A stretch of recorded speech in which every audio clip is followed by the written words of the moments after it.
Hey guys, welcome back to the channel. This is story about what if Nagato gives Naruto the Revered Senju Bloodline of Mokutan Part 1. Before I start, please do support for more amazing content and comments for Part 2.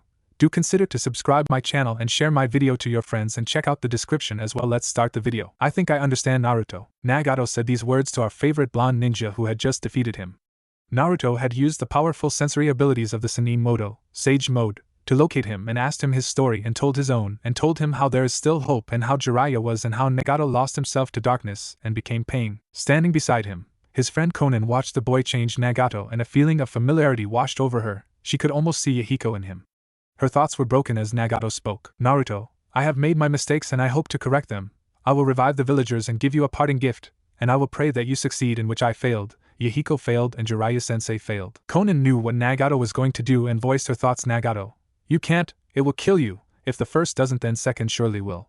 She couldn't lose Nagato. He was everything to her since Yahiko's death, and doing something like this with his current chakra levels will surely kill him and leave her alone. No, Konan, I have made many mistakes and taken many lives. This is my only chance at redemption, and I must do it.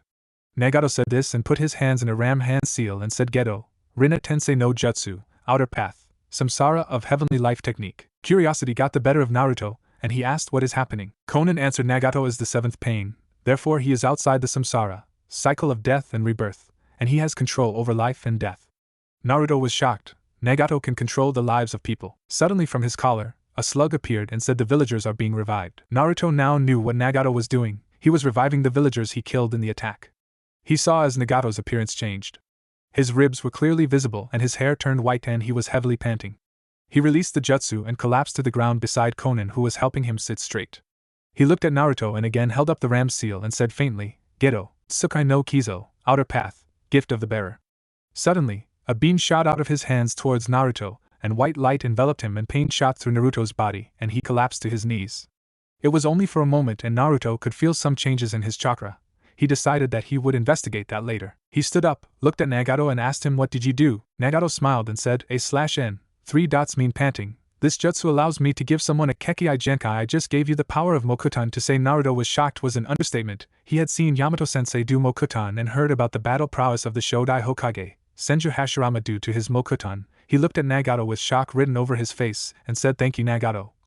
I will make sure I use your gift to the fullest. Nagato smiled and nodded acknowledging Naruto's thanks. He knew he did not have much time left, and looked up at Konan and said Konan, you were always there by my side and never left me. For that I thank you. Make sure you help Naruto the best you can. With that Nagato closed his eyes and went into eternal slumber, but not before watching Konan with tears in her eyes and not telling him that she will do just as he had said. Naruto stood in front of Konan, who had just wrapped up the body of Nagato in her papers and was wrapping the body of Deva Path too.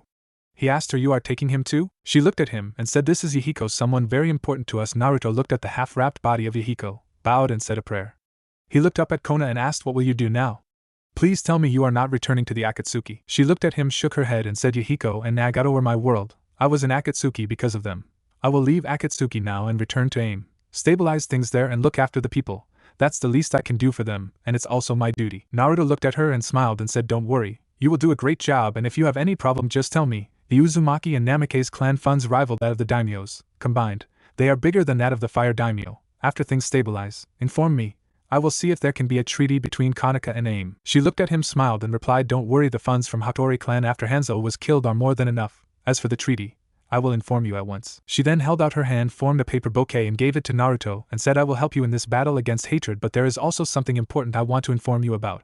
When we were doing this movement at first, Hanzo supported us, but he was coaxed by one of your shinobi. I think his name was Revered Danzo.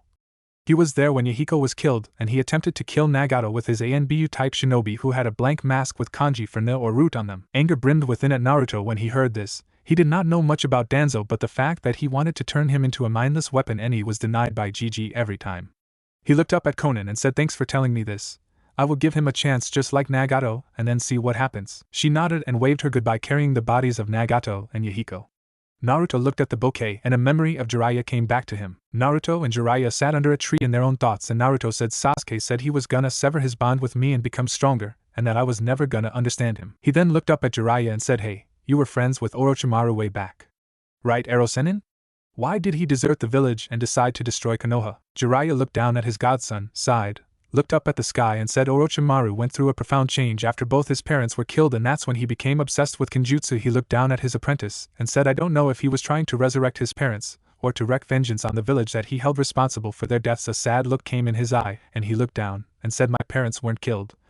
So he trailed off. At this point jumped down from the tree, sat beside Naruto, and said, I was accused of not being able to understand anything about him, or his feelings. He sighed again and continued, perhaps he was right and I didn't understand a thing about him. After all, he got up and walked up to wooden platform, sat down, and continued again, even I am able to see that there is entirely too much hate in this shinobi world of ours. Naruto looked up at him questioningly and said, there's too much hate? Jiraiya looked at him and said, I've always wanted to do something about all this hatred. I'm just not quite sure how to go about it just yet, but I truly believe that eventually the day will come when all people will understand one another and live in harmony. Naruto said, oh, it sounds kinda complicated to me, Jiraiya replied, and if I can't find a solution to this problem, then perhaps I will entrust you to find it instead. Naruto? Naruto looked up at him and said, hi, I can't turn down a request from my sensei, can I arrow Senin? Jiraiya upon listening this started laughing. This earned a glare from Naruto, who asked Nani, what the hell is so funny about this arrow Senin? Jiraiya replied, your smile is my salvation, Naruto. I am very glad I made you my student. Naruto looked at him with one of his true smiles and asked, yeah? You really are? Jiraiya nodded and said, but I haven't given up on doing it myself just yet, you know. Naruto tilted his head to his left side and said, huh? Jiraiya said, I still plan to change this world. He then did his dramatic pose with one of his book in his hand and said, with my books. Naruto deadpanned and said, you mean the books which don't sell? Jiraiya scowled and said, fool.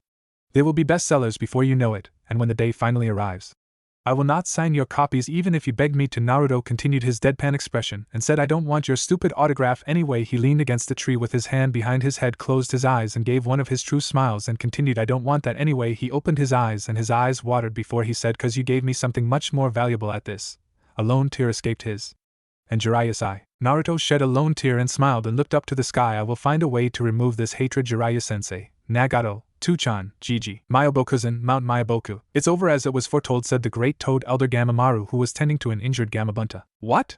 Asked Gamabunta back. It's over, Bunta, Naruto succeeded. He answered with a smile on his face. Gamabunta smiled at the news of Naruto's success. First it was Jiraiya, then Minato. I wonder how you will hold up compared to those two. Naruto was returning back to Konoha, but he was utterly exhausted. His legs betrayed him as started falling, but the impact never came. He opened his eyes and said, Kakashi-sensei. Kakashi gave one of his eye smiles and said, rest up, Naruto. You did great. Naruto smiled and did so, but he suddenly remembered something and asked Kakashi-sensei, what do you know about Danzo? Please tell me everything. He was partly responsible for this attack and destruction of Konoha. Kakashi was shocked and looked at Naruto. He knew that something was done by Danzo when he met the blonde's gaze and saw how confident he was. He then enlightened Naruto on Danzo. He told him everything about his ways, Root, disbanding of Root, suspicions of Root still running, his ideals, his rivalry with the Sandame, and his bad-mouthing of Sandame's ideals. Naruto felt his anger brim up again when he heard all of this, but decided that he will give Danzo a chance because no matter what, Danzo is still powerful, and if was the Sandame's rival, that he is no joke, and working together with him will bear more results than working against him and causing a rift in the village. Enter Naruto OSD departure to the front lines. When he arrived at the village, he saw a sight that he never expected. Civilians and shinobi were there cheering for him. Of all people. Then he heard what people were saying. Welcome back. You are a hero. We believed in you. Thank you. A slug came out of his collar jacket and said, I told them everything that happened. They have been waiting for your return. Upon watching this, Kakashi had a flashback to the day when he asked his team about their dreams. My dream is to be the Hokage. That way everyone will acknowledge my existence. Naruto, you did it. You changed the hearts of people. You showed them the true you. You made them acknowledge you. He watched as Naruto made his way to them, and was surrounded by kids who were questioning him about the enemy, and asking him other questions. Naruto saw Sakura come out of the crowd towards him. He said, Sakura-chan. She stopped in front of him, as tears fell out of her eyes as she ran up to Naruto, and hugged him as he was her lifeline. Don't ever scare me like that, you baka. I thought you were dead. Do you know how much scared I became? Naruto was surprised by this. Sakura had never shown him love and affection like this, let alone cry for him. He brought his hands up and embraced her and whispered into her ear, don't worry, Sakura-chan. I am back. I am sorry for making you worry like that. I let my anger get better of me. But don't worry.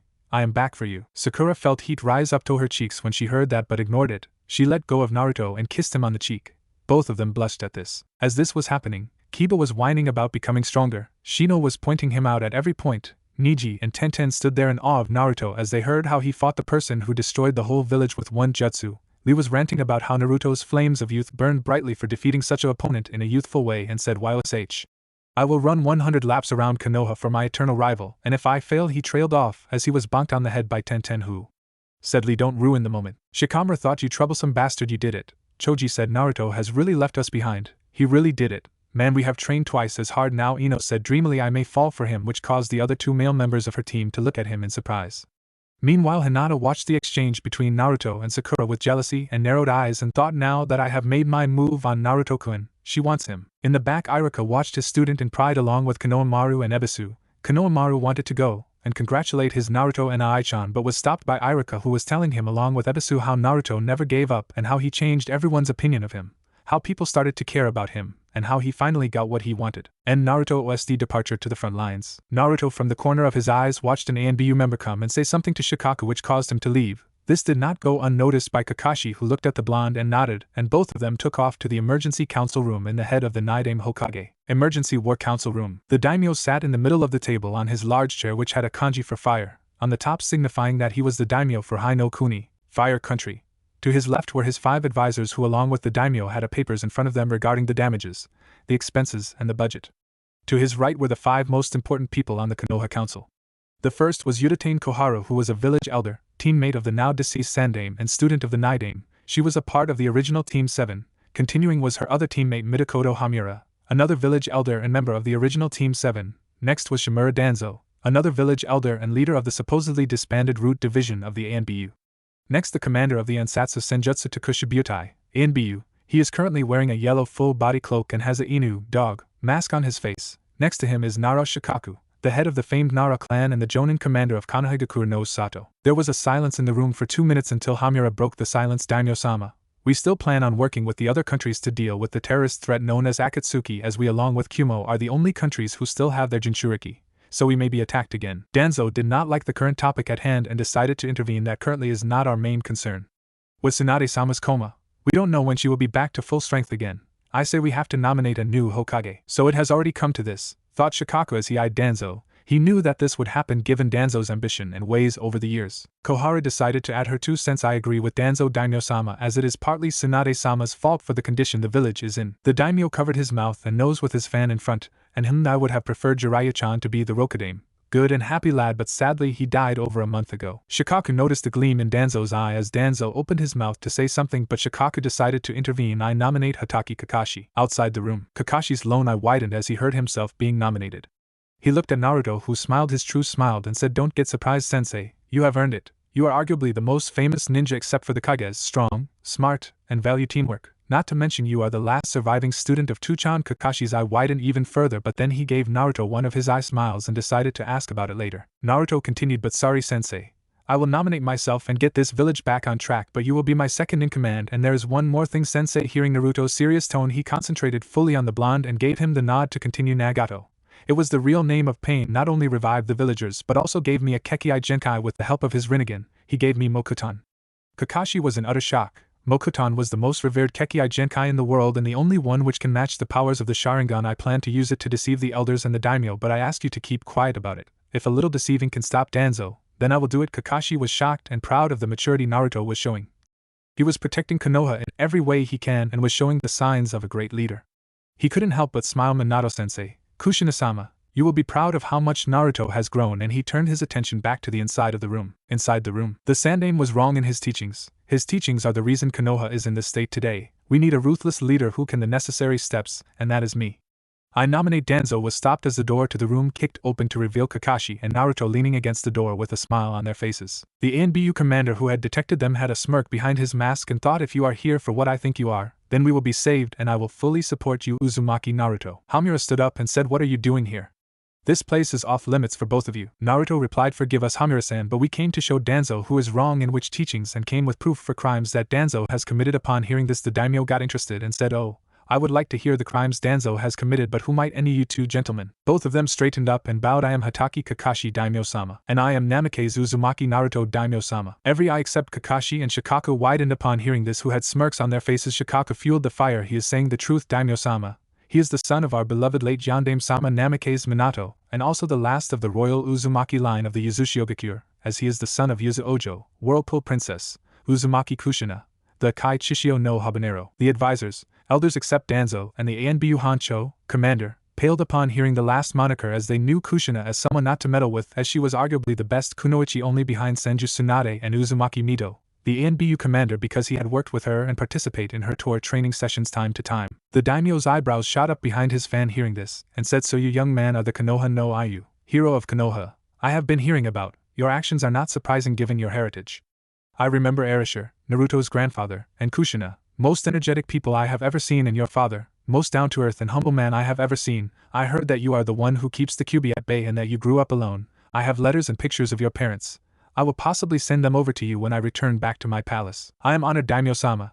But the reason I have come here is to protect Konoha against the schemes of a warmongering man." He pointed at Danzo at this, and before Danzo can say anything he continued, "Daimyo-sama. Danzo said that Sandame-sama's ideals were foolish and naive, but he is blatantly lying. Sandame-sama's ideals were the ones that he inherited from Shodame-sama and Naidame-sama and passed on to his students Jiraiya-sensei and Godame-sama. Jiraiya-sensei passed on his ideals to Yandame-sama and me. These ideals of High-no-Ishi, will of fire, are not weak, instead they are the ones which give us the power." He was interrupted by Danzo, who snorted and said, "See what I am talking about, Daimyo-sama. His ideals are weak. A shinobi who can't kill is not a shinobi." He was interrupted again by Naruto, who then explained about his talk with the man named Nagato and told the how because of his ideals Kakashi and others villagers were alive, and said that if I had followed Danzo's ideals, then we would have been burying instead of celebrating, and that seemed to do the trick. The daimyo and his advisors were impressed by this, and Danzo was sneering because he had lost the Hokage position once again to a Sarutobi spawn. The daimyo chuckled and asked ANBU Hancho, "Nara-san, what do you think about young Naruto-san here?" Seeing that where this was going, Shikaka said, "I see what you are asking about, Daimyo-sama, and fully support your choice. This boy here has the experience, the heritage and the power to stand up to this position and lead our village. No one is a better leader than him. He can turn the darkest of situations into the brightest ones. He puts his comrades before him. He is ready to sacrifice himself for the sake of his comrades. I, Jonin, commander of Konoha, on behalf of all the Jonin, Chunin, Tokubetsu Jonin and Genin, support Namikaze Uzumaki Naruto as the Rokudan Hokage." "What? You can't do this. He is merely 16 years old. He was the dead last of his academy, and he failed the graduation exam 2 times," retorted Koharu, who nearly yelled all of this. Before anyone could say anything, the ANBU commander calmly responded, "I find that to be the half-truths, Elder-san. I have seen his original academy records. He was about to graduate in his first year as the Rookie of the Year. His education was sabotaged, given that he enrolled 2 years before the normal age. Makes this more interesting. He was able to outrun me and my best men at the age of 8. He painted the Hokage monument in broad daylight in an orange jumpsuit without anyone noticing. He beat the Hyuga prodigy in the Chunin exams. He also defeated the current Kazekage in the last invasion and recently beat the man who defeated Godame-sama and killed Jiraiya-sama and destroyed the Hu village using one jutsu, and he has also mastered Sanin Moto, a feat achieved by only the Shodai Hokage. Even Jiraiya-sama was not able to do so, if you want his qualities. Then Jonin Hancho, and I can go on and form a nearly endless list." Naruto looked at both the commanders and gave them an appreciative nod, which they returned. The daimyo then stood up and walked up to Naruto and placed a hand on his shoulder and said, "Namikaze Uzumaki Naruto, do you accept the position as the Rokudan Hokage of Konohagakure no Sato?" Naruto looked at the man with determination in his eyes, bowed and said, "Hi, Daimyo-sama, though I request you to instate me as Uzumaki Naruto. I don't want to reveal my heritage just yet as it could cause some problems, and with the village's current state, I think this is the best." The daimyo nodded and removed his hand from his shoulder and said, "Very well. Then I, daimyo of Hai no Kuni, appoint you Uzumaki Naruto as the Rokudan Hokage of Konohagakure no Sato." Afterwards Naruto was quickly introduced by the daimyo to the council members as the new Hokage. Despite still recovering from their shock, the council members clapped for Naruto. Everyone except for the old warhawk, Danzo, stayed silent during the rest of the ordeal as he carefully hid his emotions. Instead, he eagerly watched and listened to the rest of the council meeting. With all of this now over and behind us, I am happy to say that Konoha now welcomes a new age with the reign of the Rokudan Hokage. With a new Hokage in Konoha, the village must celebrate this momentous occasion, said the daimyo quite eagerly. "I agree, daimyo-sama. We must have a formal induction and announcement soon for the people. The induction of our new Hokage could increase the current morale of the people of Konoha," answered the elderly Hamura. "Excellent. We must prepare for momentous occasion. I believe we could prepare the village within 3 days for the celebration," the daimyo said as the Konoha representatives nodded their heads.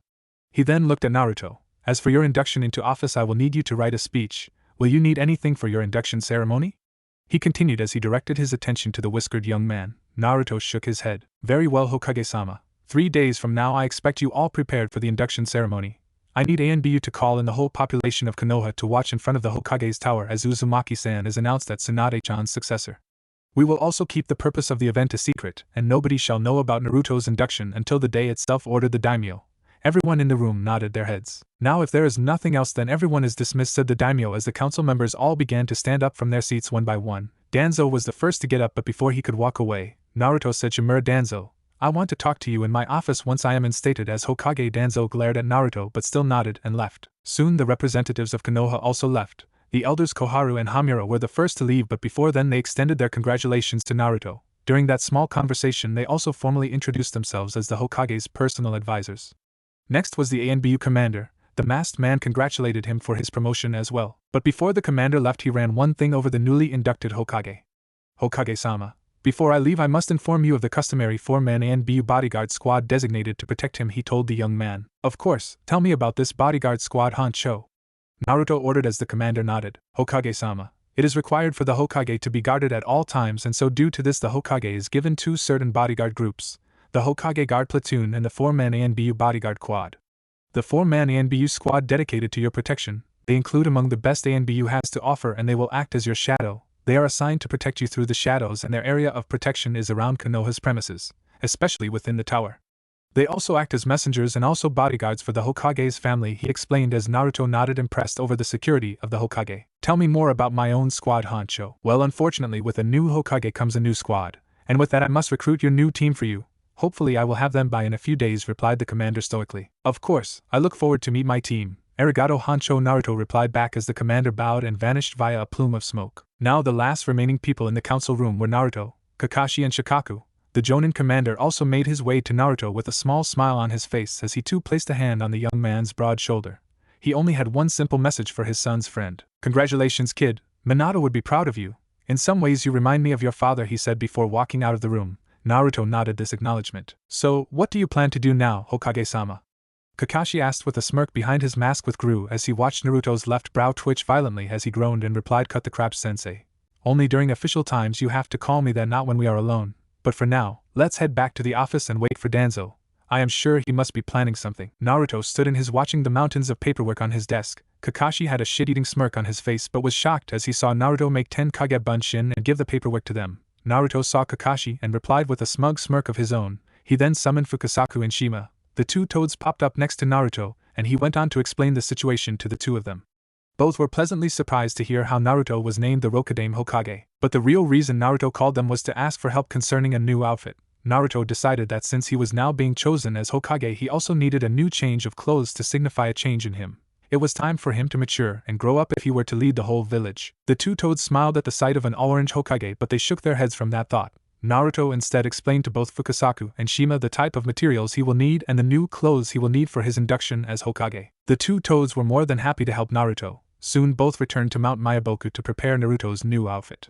Once again Naruto was left to his own thoughts. He continued to watch the village through the large window. Jiraiya-sensei, Hokage Gigi-chan, if only you could see me now. I will make you all proud, he silently thought to himself before deciding to enjoy the view and watch the sunset over his home, the home he would now lead, protect and fight for as Hokage. Unknown Akatsuki hideout. Within a dark and damp cave a man resembling a Venus flytrap sprouted out from the ground. The man wore a black robe with red clothes, and upon arriving in the area he noticed 2 other men wearing the same outfit. Zetsu, you have finally arrived. Now tell me of Pain and Konoha, demanded a man wearing an orange spiral mask. The one known as Zetsu then recognized the 2. The first was Madara Uchiha, while the second, more silent one in the back who resembled a shark, was Kisame Hashigaki. Zetsu nodded and approached the 2. He then gave them a detailed report about the battle which took place in Konoha along with the events which transpired after the battle. By the end of it all, both Madara and Kisame were bewildered by the fact that Pain was defeated, and by Naruto no less.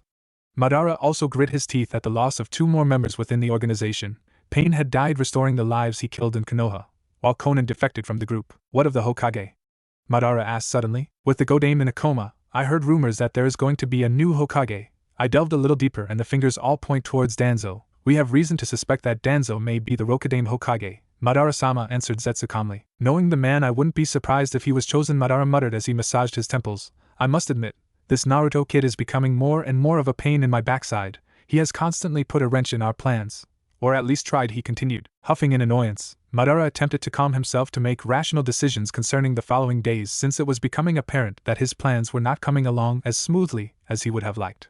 After composing himself, Madara looked towards his 2 recruits. Kisame, I need you to go and hunt down the Hachibi. You must succeed where Sasuke and his team failed, As for you Zetsu, I need you to return to Konoha and continue your spying on the Hokage matter.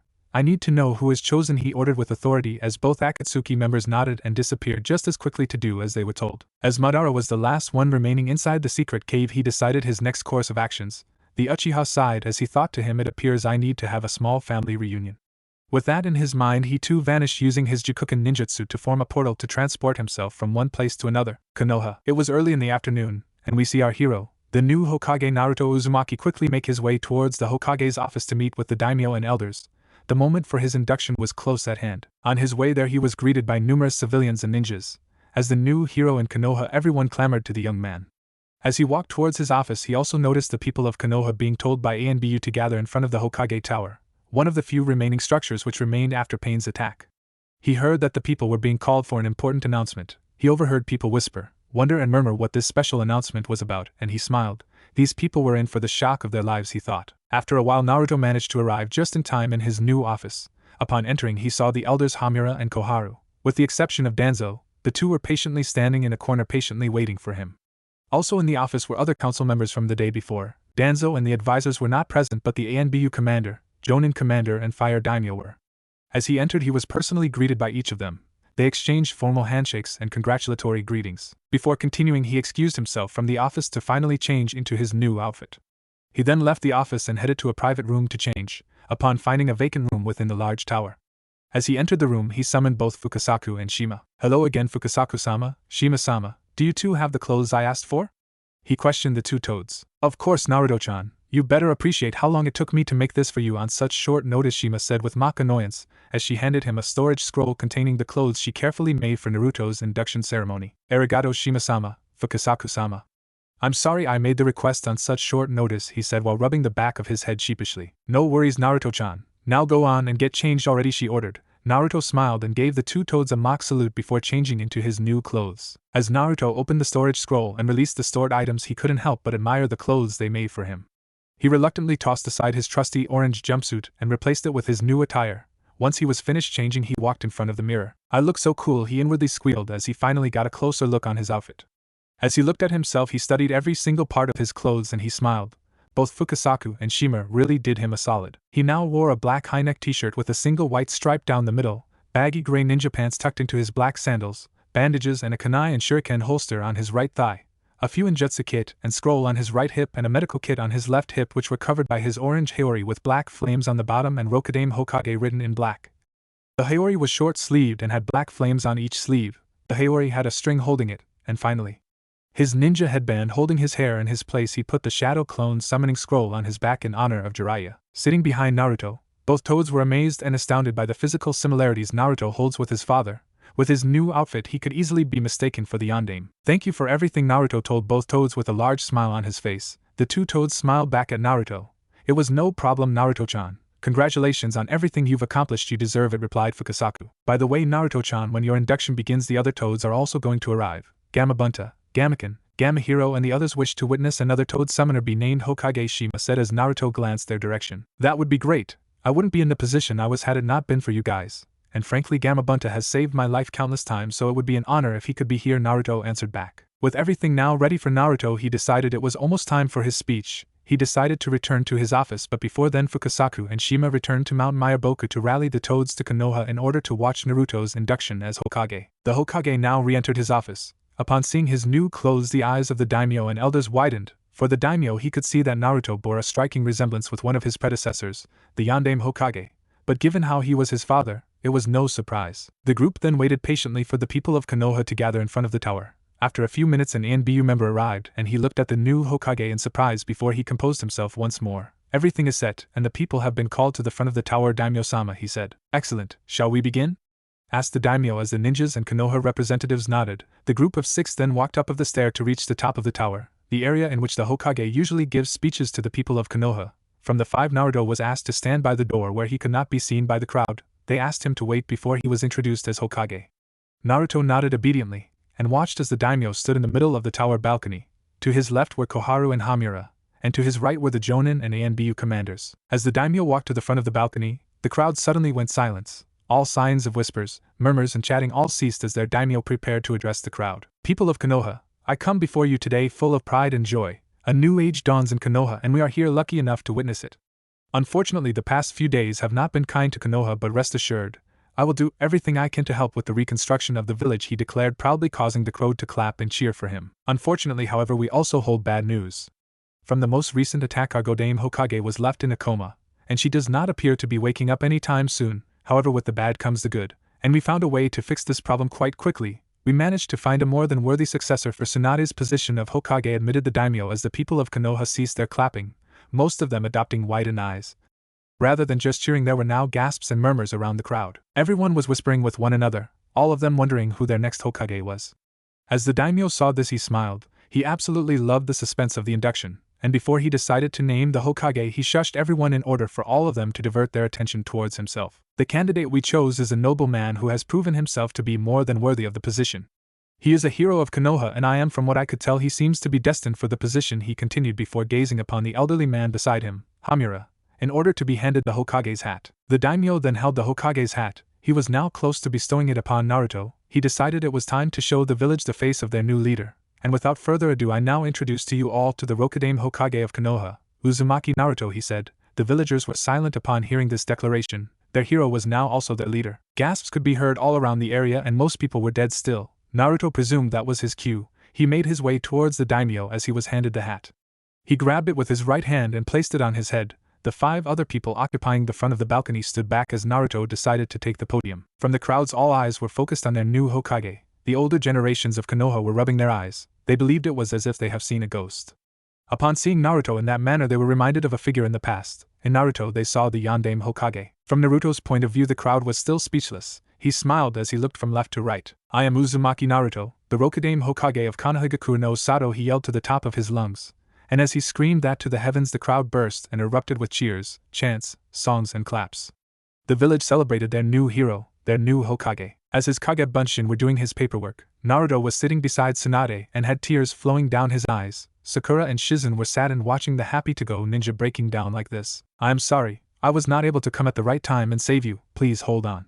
After Jiraiya-sensei, I can't handle losing you too. Kachan, Shizen, and Sakura were surprised when they heard Naruto calling Tsunade Kachan, but given their relationship, they knew that it was not surprising for the blonde to call her that. Sakura watched her friend crying and walked up to him and embraced him and whispered into his ear, Don't Naruto-kun, you are not at fault. The summoning toad was killed by someone, and it was their fault. Also, Tsunade-sama did what she had to do as a Hokage and saved her people. She has a major case of chakra exhaustion, and due to this, she has gone into a coma. It will take her roughly 3 to 4 weeks to recover and wake up if my and Shizen's predictions are correct. Naruto looked up at Sakura, smiled, nodded, and wiped his tears. He then stood up and said, Sakura-chan, please come to the Hokage's training ground behind the Hokage monument at 7 a.m. tomorrow. We will train together, and there is something else I need to talk to you about. Sakura nodded as Naruto left the tent to go to meet Kakashi and Yamato. Kakashi and Yamato were sitting and talking about Naruto. Kakashi told him about the Mokutan and Yamato agreed to help Naruto, and went to fetch the scroll that Danzo gave him about Mokutan. He came back to see that Naruto was walking towards them. Naruto came up to Yamato and Kakashi and said, Yamato-sensei, I presume Kakashi-sensei has told you about the Mokutan. Yamato replied, Of course, Naruto. But before you start on your Mokutan, meditate and see the changes in your chakra. Also here, take this chakra paper and see the results now. Naruto took the chakra paper and the change was seen. The paper split into 3 parts. One crumbled to dirt. One became wet and disintegrated because of being wet. Small pieces of both of them fell on the ground and merged to form a small bonsai-sized tree. But what happened to the last piece was not expected by anyone. It burned in Naruto's hands, showing that Naruto has 3 new affinities. A strong Doton and Suiton affinity and a regular Katon affinity. They got over their shock and Kakashi said, Well, Naruto, you hold you title of number 1 unpredictable ninja true, due to your Mokutan. You have affinities to both Doton and Suiton, but it seems that you have developed an affinity for fire as well, given your wind affinity. It is surprising but not shocking in the way the paper reacted. It seems that you have a strong affinity to both Doton and Suiton, probably due to the fact that you got these from the Rinnegan, which gives the holder a high affinity to all elements. Naruto himself got over the shock and said, It's good. Because we are in the Hai no Kuni, fire country, I can master the 3 stages of fire manipulation, and Gaara gave me a scroll which had the last stage of wind manipulation. As for water manipulation, I am sure the Nidaime Hokage had left some scrolls for the same purpose. The only problem is earth manipulation, which I can master only 2 stages and will have to look for ways to find the last stage or find and do it myself. Kakashi once again smiled and was proud of Naruto's intelligence and maturity, and said, Do you plan to learn Doton and Suiton jutsus as well, or are you doing this to improve your Mokutan? Naruto gave him a deadpan expression and replied seriously, Sensei, by this time, you should have known me. But, I will learn only the defensive jutsus and some offensive jutsus from Doton, but as for Suiton, I will completely master it like the Nidaime Hokage. His Kage Bunshin are a real blessing. Yes, you are right, but for now, first meditate and get familiar with your chakra and tell me where to come for your training, ordered Kakashi. Come at the Hokage's training grounds at 7 a.m. and by 7 a.m. I mean 7 a.m. tomorrow, but for now, I will meditate and get used to my chakra, said Naruto as he leapt off to Team 7's training grounds to meditate. Naruto is meditating and is observing the changes in his chakra. Earlier his chakra was thick, dark blue colored unlike other people who had light blue colored, which showed that his chakra was more potent than others and had bits of the Kyuubi's, and there was sharp chakra which was Futon chakra flowing through, but now his chakra was dark purple, showing that it was more potent than before, and had Doton and Suiton chakra which seemed to merge and was showing signs of life, but he also found that now the Kyuubi's chakra was lesser than before, probably due to rebuilding and strengthening of the seal, but also had burning chakra flowing through. He opened his eyes and appeared in front of the ever-beloved cage with kanji for seal on the bars. So you have come again, pathetic Nigen, what is it this time? Asked the mountain-tall Biju, which was currently lying down, and probably in a nap. Nothing, Kyuubi, just wanted to ask you if you knew about these changes in my chakra and my Katon affinity. What makes you think that I know about these changes? Answered the Biju. Don't act like that. I was exposed to 8, nearly 9 tails of your chakra, and you want to say that it had no effect on my body, said Naruto. The Kyuubi chuckled and replied, I see that you have become more intelligent and smarter. As for these changes, yes, your chakra was growing in potency every day. About time it became this potent. Now your chakra is most potent, and it can't get any more potent now. As for your Katon affinity, I am a fire and wind spirit. When that pathetic father of yours sealed me into you, you got a high affinity to wind as a side effect. This Katon affinity is the same, a side effect of you being exposed to 2. Much of my unfiltered chakra. You have not changed physically much except for the fact that you are a bit taller. But the main changes are that now you have enhanced senses. More than that of your mud friend, you have become smarter, and you have gained the ability to sense negative emotions, the highest level of sensory ninja.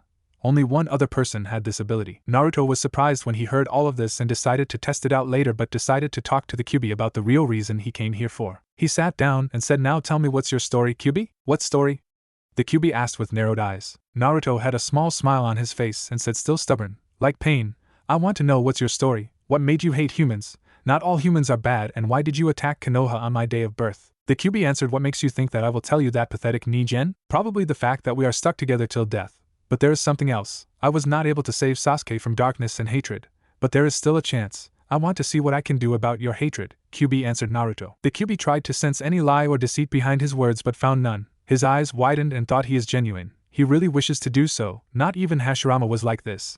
Let me tell him my story and see what he plans to do further. If his goals are genuine, then I will help him. Maybe I can trust one last time, Gigi. The Kyuubi stood up, walked to his cage bars, sat down, and started to tell his story to Naruto. How he was formed from the Jubi by Rikudo Sannin, how he was asked to guard the fire temple in Hai no Kuni, how people started to come to him to steal his power, Uchiha Madara, his battle against the Shodai Hokage, his sealing into Mito, resealing into his mother, and the events of his day of birth. When he finished, he sensed different emotions coming from Naruto, which were happiness, hope, and sadness. You are not wrong, Kyuubi. You have been wrong multiple times, have had your trust broken multiple times, and you have been caged for nearly a century, yet you decided to live away from the humans instead of destroying us. That shows that you have kindness in your heart. If you deem me worthy of your trust, then you can work together with me to stop this cycle of hatred, but if you don't, then I won't blame you. No matter how hard the Kyuubi tried, he was not able to sense any deceit from his words, but decided to ask him one last question to see whether he was worthy of his power or not. Once all of this over and the Biju are freed, what will you do with us? Naruto smiled and replied, I will convince all of the nations and tell them the truth, but the fact that Biju were originally free will help me a lot. If they don't understand and would still like to make you weapons, then it's simple. He had a look of a true shinobi in his eyes, which were also burning with determination, and said, I will kill them. The old generation will be replaced by the new, who will be taught the right things and ideals, but I don't believe anyone to be fool enough to still consider you guys to be weapons after explaining your birth, purpose, and the shit you all have been through. Kyuubi was now sure that the person that Hagoromo talked about all those years ago was standing before him. He smiled as he remembered Hagoromo and felt the similarities between Naruto and Hagoromo. He remembered his last talk to Hagoromo all those centuries ago. The Rikudo Sannin Otsutsuki Hagoromo stood in the middle. Surrounding him were the Biju. When they were a lot smaller, there were 2 lit candles by his side. He was looking towards the Kyuubi and said, I don't have much time anymore. Shikaku, Matatabi, Isabu, Son Goku, Koko, Saiken, Chome, Gyuki, Kurama. Even though you have been separated, you shall always be together. Until eventually that time shall come when you will become one. You each carry a name, and with a different shape than you had up to now, you will be shown a righteous path, different from the time you spent inside of me. What is true power? Until that time Kurama upon hearing this was crying as he was the oldest of the Biju and shared a special bond with Hagoromo. It's been too long, Gigi, thought Kurama as he smiled and remembered his last talk with his creator. He looked towards Naruto and said, "You have shown me that you are worthy, Naruto. I have watched your life every moment until now and I admire you for your never give up attitude. I will help you and I place my full trust in you, but I want to help you not as your Biju, but as your friend and partner." Naruto smiled and stood up to walk towards the cage and said, "I expect no less. Can you tell me your name, please? The Ichibi has one, and so I figured out that you will also have one. My name is Kurama, but due to this seal, I can give you only one tail worth of power. But I didn't plan to give you more at this time. When the time comes, you will have to separate my chakra from me because my chakra is infused with my rage and hatred and it also affects you when you use it. After that I will have to recover for a month to regain my chakra, then we can train on making you get used to my chakra and other things. Hold out your fist," ate Kurama as he held out his fist from between the bars towards Naruto. Naruto did the same as they fist bumped, and Naruto felt a surge of power coursing through his veins. Kurama added, "Now you have got another ability. Since the Jubi had Shurizen energy, nature energy, as its source, I also have the ability to gather and use Shurizen energy. Now as my host, your ability to gather the same has increased. The time needed for you to do that is now reduced." "Wait, as you are in me, were you the one who pushed out Fukasaka-sama earlier when he tried to fuse with me?" asked a curious Naruto. Kurama grinned and answered, "Of course, I pushed that geezer out. Besides, you had my power, what did you need Sage Mode for?" Naruto grinned mischievously and said, "You arrogant team." Kurama appeared in front of the cage and shouted, "Shut up, you naive fool. Don't forget that I am the strongest of the Biju. Not even a minute, and you are making fun of me like you think you can." "I love you too, Kurama," said Naruto as he disappeared from the mindscape and appeared in the real world. He looked around as he saw the sun going down and decided to tell Kakashi and Yamato about this. He got up but got another idea. Instead, he made two Kage Bunshin and told them to tell Kakashi and Yamato to come to the Hokage Tower. Naruto was sitting in his office, organizing the memory of his clones and talking to Kurama about his chakra control and genjutsus while waiting for Kakashi and Yamato. He saw as they entered the office and told them to sit down and explained everything to them except for Kyuubi's name. Kakashi, after listening this, had a thoughtful expression as he placed a hand on his chin thinking about something and said, "Naruto, to fully master Yubiju's power, you will have to talk to the Reikage about this. Jinchuriki have to go a special place to master their Biju's power, and only Kumo know about that place. That's why only their Jinchuriki are perfect Jinchuriki." Naruto frowned upon this. Konoha was not on the best relations with Kumo since the Hyuga incident, but decided to think about that later. He then looked at Yamato and asked Yamato-sensei, "Do you have the scroll that Shodai-sama left?" Yamato nodded and pulled out a scroll and gave it Naruto, who made a Kage Bunshin to do the rest. He then walked up to the portrait of the Nidaime Hokage, bit his thumb to draw out blood and swiped it across the portrait. The blood glowed and a clicking sound was made as the portrait opened like a door. Inside were 3 scrolls with kanji for water on them. He opened the first one and said, "Well, looks like Nidaime-sama himself made these exercise for anyone wanting to achieve perfect Suiton manipulation, I have to say. If the first exercise is like this, then I don't know what the third one will be like." Curiosity got the better of Kakashi and he asked, "What's the first exercise, Naruto?" "Generally, it is to soak a leaf with water with just your chakra, much like futon manipulation. It says here that the first exercise is to reverse the flow of water in a river for several minutes." He unrolled the second and third scroll, read them, and said the second stage is to make whirlpools in water and hold them for several minutes, and the third exercise is to reverse the flow of a waterfall for several minutes. After that, it's just more practice to achieve perfect Suiton manipulation, where one will be able to draw water from the surroundings in mere seconds, control the flow of water according to their will, and perform the hardest of techniques with a single or half-hand seal. Kakashi's and Yamato's eye widened when they heard this. Such level of mastery over an element was truly worthy of the title Kage.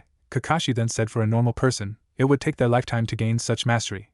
But with the help of your Kage Bunshin, I expect that it will take 1 to 2 months to do so, and another 2 months to get the perfect mastery. As for your Doton training, you will have to do the standard exercises only, which should be finished in 2 to 3 weeks. I say that you learn some necessary jutsus from Yamato, and after 1 month, you can start to work on higher Mokutan techniques. Your Katon manipulation will also be completed in 2 months, and just like Suiton, in 4 months, you will have the mastery of Katon techniques just like Uchiha Madara, and your last stage of futon manipulation should be completed in 3 weeks, and you will have the full mastery in about 2 months. Full mastery of 3 elements and mastery of another, truly worthy of being called a Kage. After that I can help you in right-on manipulation, but only after you have fully mastered your 3 elements and completed the exercises for the 4th, not to mention you will be working with the Kyuubi, which will help you in your genjutsu as well. You will become a true powerhouse, Naruto." "Yes, I was just talking to him before you came here. He said that because he was meddling with my chakra earlier, I did not have good control, but now, I have good enough chakra control to perform lower and middle level Iryo ninjutsu, medical techniques, and perform A-rank genjutsus. He said that I can improve my control, but due to my massive and ever-growing reserves, The highest I can hope is to get our high-level Iryo ninjutsu techniques and B-ranked genjutsus, but I will have to work on chakra control nearly every day to first achieve and maintain it until my reserves are fully matured, which happens at 25 years of age, so I will leave them be. I will still work on chakra control to maintain it from time to time though. Man, I can't wait to learn Ka-chan's super strength, said Naruto, getting surprised looks from Kakashi and Yamato, who were thinking about when he said Ka-chan but got to know that he said that for Tsunade. But both had the same thoughts. His chakra control was this bad from the start because of the Kyuubi. If he had not been affected and trained from the start, then he would have had perfect chakra control now. Naruto then said, Kakashi-sensei, tomorrow's training is cancelled. I will start to work on elemental manipulation once I have settled things within Konoha. For now, I will train only in Iryo ninjutsu, Fuinjutsu and Senjutsu, which will be with Kyuubi. Also, after things are settled, I will start to work on that jutsu. Kakashi looked surprised and asked, which jutsu, Naruto? Naruto just smirked and replied, the one that gave birth to the Kuroi Senko Yellow Flash. Naruto had to exert all of his willpower to not to laugh his ass off when he looked at the expressions of Kakashi and Yamato, who were in utter surprise and shock. Kakashi, still in shock, said, and Naruto, you know how dangerous it could be to even attempt that without proper physical speed, Fuinjutsu knowledge and notes. I forbid you to attempt that jutsu until you have brought your speed up to mark.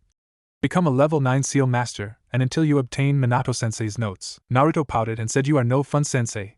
I will have to search for 2 chans. The Kage Bunshin Naruto assigned to read the scroll poofed as the scroll dropped onto the table. Naruto walked up to his father's portrait, and did the same procedure as the portrait opened. Inside were 4 scrolls, 2 with the Namikaze clan crest on them, which was a white circle outlined with a purple lily in the circle.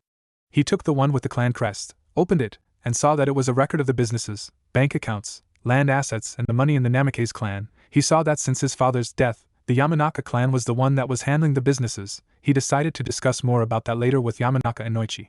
He opened the second one, which was a letter from his father. Dear Naruto, if you are reading this letter, then the worst has happened, and I have ended up sealing the Kyuubi into you, and your mother is also dead. My Sochi, forgive me for the life I am cursing you to, but as the Hokage, I have no other choice. You will not get love in your life and will have it worse than your mother and Mito-sama.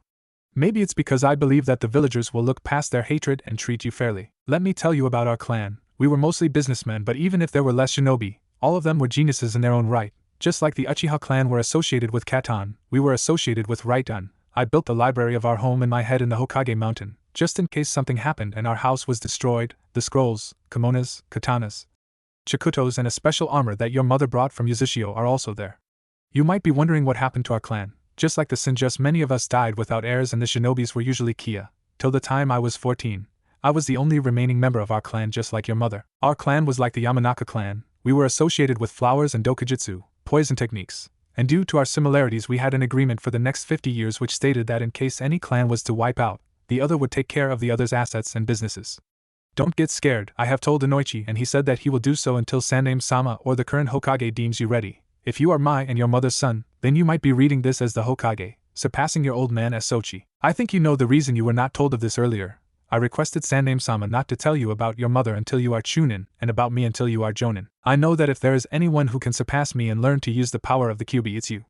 As the least thing a parent can do, I trust you, Naruto, and I love you, my Sochi. Your father, Namikaze Minato. Yandame Hokage and Konoha no Kuroi Senko, Yellow Flash of Konoha. P.S. The other 2 scrolls contain my notes about the Rasengan and Hiraishin. Naruto was feeling something in his heart as he was reading the letter. He was not sure what it was, as he never felt what it was.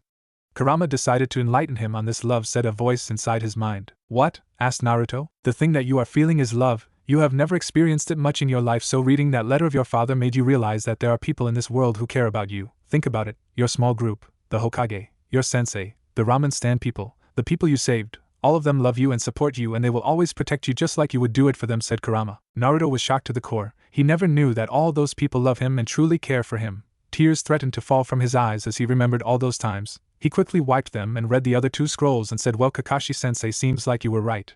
I don't need the Rasengan notes anymore, as I have only completed it, but need to work on my speed and Fuinjutsu. Me and Sakura-chan will start tomorrow. I will also learn Iryo ninjutsu from her and continue my Senjutsu training with the Kyuubi. For now you can leave, sensei. Kakashi smiled and left at once with Yamato, as Naruto thought to himself, looks like I have a forbidden scroll to visit, but not now, tomorrow.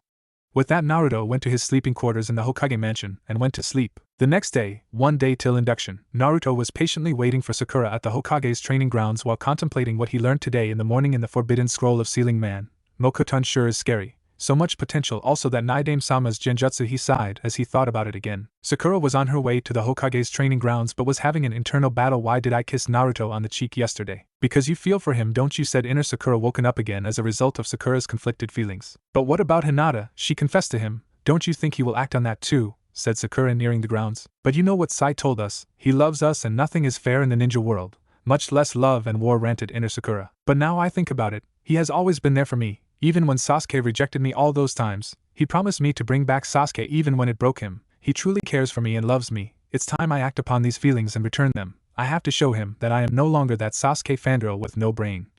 I have grown up and I know what is good for me, thought Sakura as she arrived at the training grounds and watched Naruto sitting there waiting for her. Go get your man, girl, said inner Sakura with a thumbs up sign. After today's training I will confront him about it, thought Sakura as she made her way to Naruto. The training field was truly huge. It had trees, boulders and a waterfall to complement it. Ohio Naruto-kun, said Sakura as she stopped in front of Naruto. Naruto, still not accustomed to Sakura calling him that, looked up and said, Ohio Sakura-chan. So what did you need me for? Asked Sakura. Before I start my training, I have a way to speed up our training. I will teach you the Kage Bunshin, Sakura-chan, said Naruto. Are you sure, Naruto? Only you have the potential and chakra reserves for that kind of training, asked Sakura, a bit concerned. Naruto then proceeded to tell her about yesterday's events except the Hokage and Kyuubi's name part, and told her that she has more than enough to make 20 Kage Bunshin, use them for training and not be affected. Sakura spent the next 1 hour learning the Kage Bunshin, in which she had no problem due to her chakra control. Afterwards, she sent one Kage Bunshin to train with one of Naruto's Kage Bunshin about Iryo ninjutsu. Naruto then handed her a chakra paper and told her to channel her chakra into it. The result was half of the paper burning and 1/4 crumbling to dust and the other 1/4 getting wet. A/N. I saw this on Narutopedia. Don't lash out on me saying that I have overpowered her. Naruto looked at her and said, well, Sakura-chan, you are in luck. I also have trained in these affinities. We will master Suiton and Katan, and I think Doton will help you in your fighting style. We will start to train in these the day after tomorrow. Now, the main I called you here, said Naruto as he took out a brush and 2 ink bottles from his Fuinjutsu kit. Naruto looked at her and said, we are lacking in the physical and speed department, Sakura-chan. I will place resistance seals on your limbs and a gravity seal on you. The resistance seals are like Lee's weights, but you don't have to worry about taking them off. Just make a half ram hand seal. Think about it, and gone are your weights. The gravity seal is a bit more complicated. It will affect your body as a whole instead of just the limbs. So what do you say? Sakura looked at Naruto, smiled and said, sure, Naruto-kun. We have to improve to our best. Naruto nodded and said, Sakura-chan, remove your sandals and your gloves. The resistance seal will go there. Oh, and before that, Naruto opened one ink bottle and said, add your blood in there, Sakura-chan. It will recognize your blood and that is how you will be able to remove your seals. Sakura nodded and took out a kunai out of her pouch and did so. Naruto drew the seals on her legs and hands and held his hand in a half-ram seal and said, Fuin. The effect was instantaneous as Sakura found it her limbs hard to move. Naruto then said, next is the gravity seal, Sakura-chan. It can be applied in only 3 places, the chest, the back of the neck or the back. Where do you want it? Asked Naruto, but Sakura saw that he was blushing furiously. Inner Sakura again woke up and said, now's your chance, girl. Show him what this cherry baby is made of, Shinaro. Sakura herself was blushing furiously but smirked and replied, is my Naruto-kun blushing? Naruto shook his head vigorously and said, and no, Sakura-chan, I just told you the truth. Naruto slowly registered what she said and thought, wait, what does she mean by my Naruto-kun? I thought she never liked me. What happened next shocked Naruto to the core. He sensed that Sakura-chan has these feelings for me. Oi, Kurama, it's not some bad joke, is it? No, the feelings that Vixen has for you are genuine. About time both of you. Naruto decided to talk about that to Sakura at the end of the day. I would like it on my back, Naruto-kun, said Sakura as she turned around and removed her top. Naruto saw her pink bra and tried to concentrate on the seal as he drew the sealing array on her back and asked Sakura to put her top back on, which she did, and Naruto activated the seal. The effect was instant, as Sakura slumped to the ground and found it hard to get back up. Naruto explained, with the help of the gravity seal you can increase the effect of gravity on your body. There are 5 levels. The first level, which you are at, increases gravity on your body 2-fold. The second level, 5 times as much. The third level, 8 times as much. The fourth level, 10 times, and the last level 12 times. Naruto then mixed his blood in a new ink bottle, made a Kage Bunshin which applied the resistance seals on him. He then removed his jacket, showing a mesh shirt which clung tightly on him, showing his well-developed abs. Sakura was blushing even more furiously as inner Sakura ranted, remove that mesh and show that abs more, Shinaro. But as he removed his mesh shirt she gasped in shock, watching a scar running over the right side of his chest. She neared him and asked, what is this scar, Naruto-kun?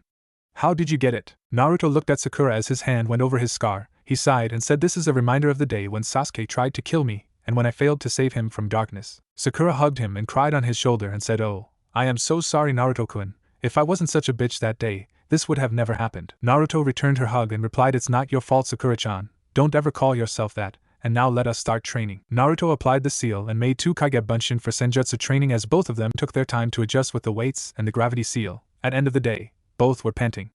Both of them sat down and Naruto said, "Sakura-chan, at the end of the week, you have to remove the gravity seals for your body to recover. By the end of the week, our speed will increase by 2 times with the help of the gravity seal alone, and with the resistance seals, it will increase even more. This training regimen is for 4 weeks and it will help us drastically." Sakura nodded as she removed her sandals to show sore muscles on her legs, but Naruto stopped her and said, "Hey, Sakura-chan, mind if I do that?" Sakura nodded as Naruto did the hand seals and activated the Shosen Jutsu, mystical palm technique. He healed Sakura's muscles as Kurama healed his own muscles. Both of them sat there as Sakura broke the silence. "Naruto-kun, there is something I need to talk to you about." Naruto said, "Don't worry, Sakura-chan, I already know it." Sakura looked at Naruto in shock and asked, "What did you why you know Naruto-kun?" Naruto smiled and answered, "You want to confront me about your feelings, don't you?" Sakura looked at Naruto in shock and wanted to ask him how he knew it, but before she could say anything, he answered, "For her, due to my sensory abilities, I sensed your feelings for me. I never thought that this day would come actually, Sakura-chan." Sakura looked at him, smiled and said, "So what now, Naruto-kun? What do you intend to do?"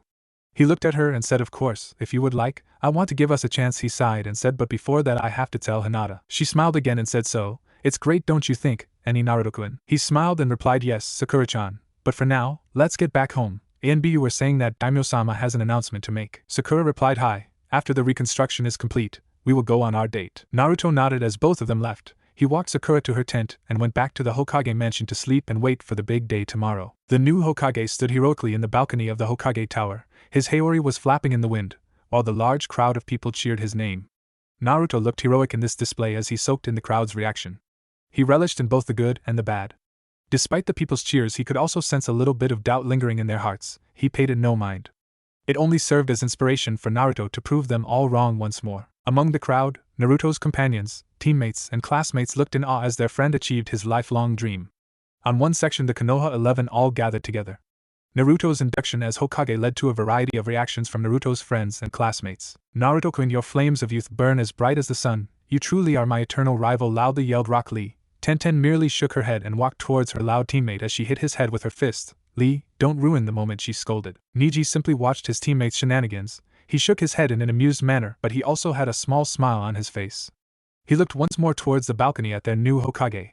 "I may no longer believe in fate, Naruto, but I do believe it was your fate to be Hokage," he thought to himself as he reminisced of his complicated past with Naruto. At the same time, Team 10 were also having their own set of unique reactions.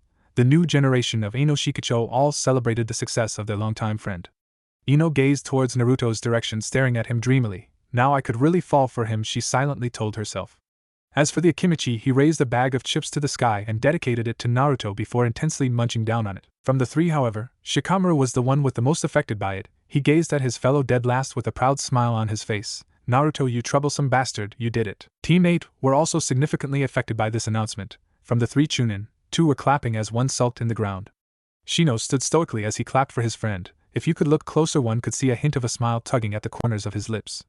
Hinata, on the other hand, cheered shyly as her longtime crush finally achieved his lifelong dream. "Naruto-kun," she thought with a blush as she admired her friend's stand on the tower's balcony. As for Kiba, the man was kneeling down, punching the ground for losing the Hokage position to his friend. A dark cloud loomed over him as his dog companion Akamaru attempted to comfort him.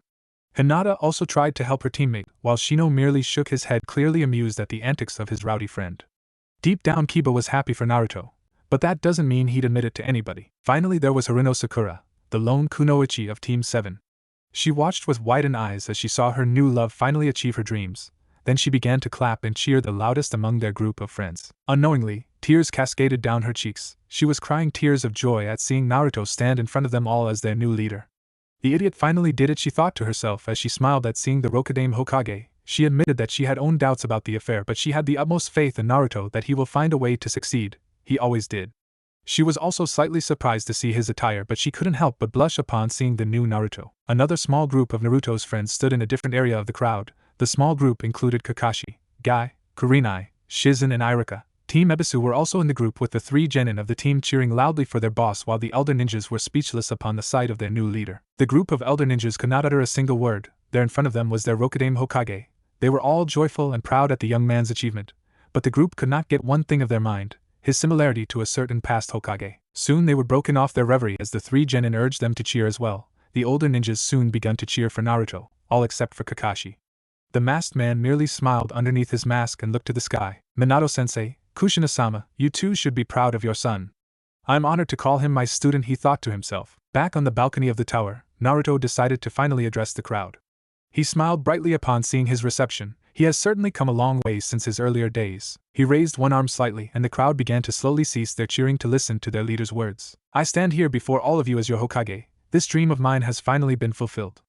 I would not have been in this position without the help of all my friends over the years. They are the reason I turned out to be the man I am today. The man who stands as Hokage before you all, said Naruto as his friends smiled at the young man. It was a typical Naruto display. It was his day to shine, and yet he couldn't help but still include them in the spotlight. I admit I have not had the best life and childhood growing up. It wasn't always peaches and rainbows.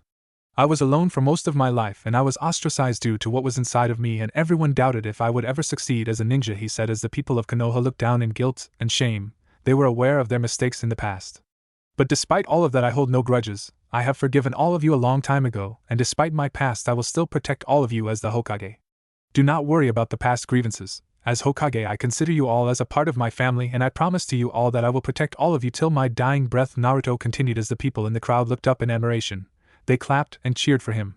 The people of Konoha were grateful for his forgiveness and dedication. Naruto looked at the people before continuing. He smiled at the reaction of the people, and that simply reminded him of just how much he truly loved the village of Konoha.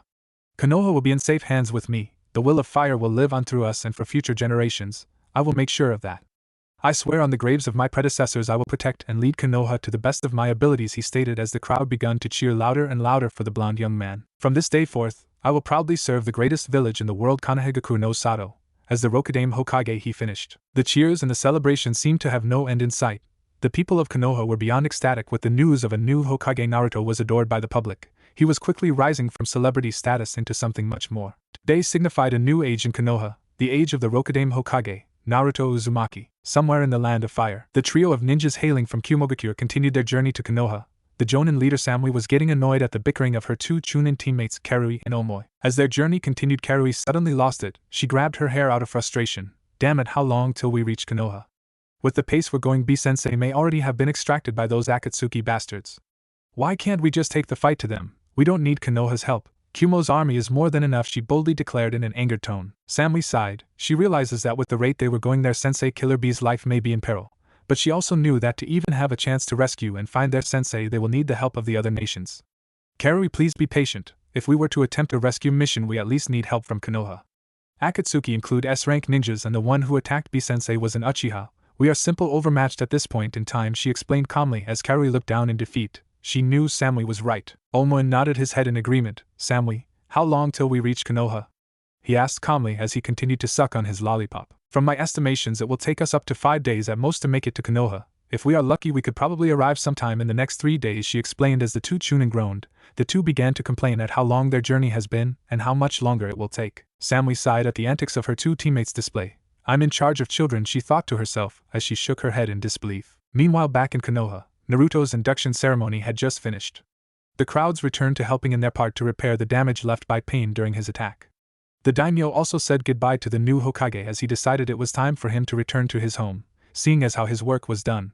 The Toads also returned to their home in Mount Myaboku once the induction ceremony was finally over. After shaking the hands with the daimyo and the two Konoha commanders, Naruto walked down the tower to make his way to his new office. Upon opening it, he saw his two new elders waiting for him patiently in front of his desk. Once the two saw him, both stood up. Hokage-sama, they both said simultaneously before bowing down respectfully. Koharu-san, Hamura-san, the young man greeted. Hokage-sama, as you know, myself and Hamura-san are your two official advisors. We also serve as elders in Konoha, and we have served under the Sandame, the Yandame, and the Godame Hokage, explained Koharu as Naruto nodded. As your two advisors, we are aware that you are still new to the job and that you still lack the skills required for this position. No offense, Hokage-sama, explained the female advisor. None taken, Koharu-san. I'm more than aware of what my strengths and weaknesses are, he answered back calmly. I see, well, that is good. But seeing as how this is your first day on the job, allow me and Hamura-san to give you the official tour. In this tour we will introduce you to the heads of certain departments in Konoha. It will be important for you to be acquainted with them, seeing as they will serve under you. We will also show you the locations accessible only to the Hokage and other high-ranking officials within Konoha. Will this be alright, Hokage-sama? She asked. Naruto nodded. He then glanced over to his new desk. He saw stacks of paper, and he groaned, recognizing them to be his paperwork. The paperwork required of him were all vital towards the village, and so he had to treat it with the utmost importance. But he also realized that this tour is an excellent opportunity for him to grow accustomed to his new job and to learn the ropes. He again made 10 Kagebunshin and sent them to work. The 10 clones saluted mockingly before carrying on to do their newly assigned orders. Kohara and Hamura watched in the background. The two looked at each other and shrugged. Both were slightly surprised to see the Hokage manage to learn the secret of the jutsu their sensei created. They did have to admit it was an efficient method. The new Hokage then decided to begin the tour. He and his 2 advisors quickly made their way. Soon hours fly by between the 3 of them. During the tour, Naruto was first shown around the tower itself. He was shown the elders' offices just below his office, the council room in the top floor of the tower, and the other vital rooms within the tower. Then Naruto was shown to the underground prison of the village, the Konoha strict correctional facility. There he was introduced to the wardens and he was told of the purpose of the area. The prison itself is the most dangerous of Konoha, seeing as how it houses the most villainous and violent criminals and missing means of Konoha. Afterwards, Naruto and the 2 elders returned to the village itself. There he was introduced to the heads of the departments. First was Marino Ibiki, the head of Konohagaku Torture and Intelligence, TNI, Division. Next was the Jonin commander Shikaku Nara. Naruto was already familiar with the 2, but they explained their roles to Naruto for him to better understand how they could help him in the future. Next on the list was the Hokage Guard Platoon. The 2 elders introduced Naruto to one of his 2 forms of bodyguard protection squads. Unlike the 4-man ANBU squad, the Hokage Guard Platoon was in charge of Naruto's protection when traveling outside of Konoha. Naruto met the 3 members of the group. The leader was a Tokubetsu Jonin Naruto recognized from his Chunin exams, Shirani Ginma. Then there was another Tokubetsu Jonin in the group, Namishi Reito, and the final member was the lone Chunin from the 3, Tatama Iwashi. Naruto was glad to meet them all, seeing as how they will be protecting him for years to come. Once they finished with the introductions here, Naruto was shown around other areas remaining in Konoha and introduced to other high-ranking officials within Konoha who now work under him. Not too long after the tour was coming close to an end, the last 2 places were the Konoha Archive Library and the ANBU headquarters. They decided to go to the former rather than the latter first. The library was not an ordinary one within Konoha. This library was placed in the Hokage monument and was only accessible to the Hokage, the elders, the Jonin commander, and the ANBU commander of Konoha. Other than that, the area was off limits. Naruto was shown the entrance to the area and how to enter it. He needed to place his blood on a seal placed on the door for it to recognize whether or not the person had access to the area, and the seal was recently updated to also include Naruto's blood within the list. This security system works somewhat similarly to a summoning jutsu. As the 3 entered the library, Naruto was told of what it held. The library had gigantic shelves full of books, documents, folders, notes and scrolls in the area, all of which were categorized in a neat and orderly manner. Naruto stood in the room in awe. He noted to himself to take advantage of his access to the area, seeing as how it could prove vital for his tenure as Hokage. Naruto walked around the library in both shock and awe upon seeing the massive gathering of books and other files. Hamura walked over to him. Amazing, isn't it? He asked as Naruto nodded in agreement. Well, Hokage-sama, you have access to all of this. This library contains various scrolls of every jutsu of Konoha. There are also jutsu scrolls from other nations, but it mostly contains the scrolls of Konoha. Inside there are also documents, folders and notes from the former regimes. The past Hokages also held their own scrolls and journals which could be found here, and you are more than welcome to take as much as you want, just so long as you return them, explained Hamura. This could prove to be extremely beneficial for me, Naruto admitted, as he continued to explore the large area. He then went to the fourth head, much to the confusion of both the advisors, but they followed him nonetheless. He looked around and found an Uzumaki spiral engraved in one of the walls. He went over there and swiped his blood over it. The rocks began to fall, and it showed 2 gigantic doors which opened to show the large library containing the Namikaze and Uzumaki clan scrolls. The elders were shocked watching this, as they never knew that this place even existed. Naruto saw their shocked looks and decided to enlighten them. This place is where Tuchan and Kachan kept their clan scrolls in case something happened and their house was destroyed. If I am right, there should be an armory in here. They saw a door, and inside were 5 chikutos and 5 katanas hanging on the wall with a scroll and a special katana kept on a wooden platform. They also saw that there were kimonos of all sizes hanging there made of the finest silk, and there was a special red armor which was shining, A/N, Hashirama's armor. But there were also 2 large scrolls which were summoning contracts if one was to see. Naruto opened both the contracts and found that one was the Kai, Phoenix, summoning contract, and the other was the Okami, Wolves, summoning contract. Naruto seemed confused and the elders decided to enlighten him. Hamura spoke up. Hokage-sama, those are the Uzumaki and Namikaze summoning contracts. We always thought that they were lost until now. The Uzumaki one is the Phoenix summoning contract and the Namikaze one is the Wolves summoning contract. Even though they are your birthright, I advise that you discuss it with the Toad elders before signing the contracts. Naruto replied, Arigato Hamura-san. I have to discuss it with them first, but before that Naruto made 50 Kage Bunshin and sent them to read the scrolls in the library. He then summoned Fukasaku and Shima, who seemed confused, and asked Naruto-chan, why have you summoned us and where are we? asked Fukasaku. Naruto answered Gomen, Fukasaku-sama, Shima-sama, but I came across my clan's summoning contracts and decided to ask too first about it. Fukasaku and Shima smiled and chuckled, which confused all three of them. Fukasaku then answered, no problem, Naruto-chan. We already discussed it with them after you were born. They have no problem in this.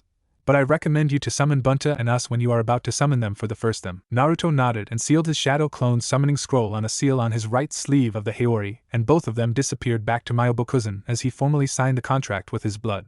He then strapped the Uzumaki clan contract on his back. Pocketed the scroll which was with the katanas and chikutos. He then sealed the armor in another scroll which was the same size as the clan's summoning contract. He also took the katanas and sealed them in one and chikutos in another. He did the same with the kimonos, and he took the last katana and picked it up. It had a black handle with a blood-red sheath with flowing water on it.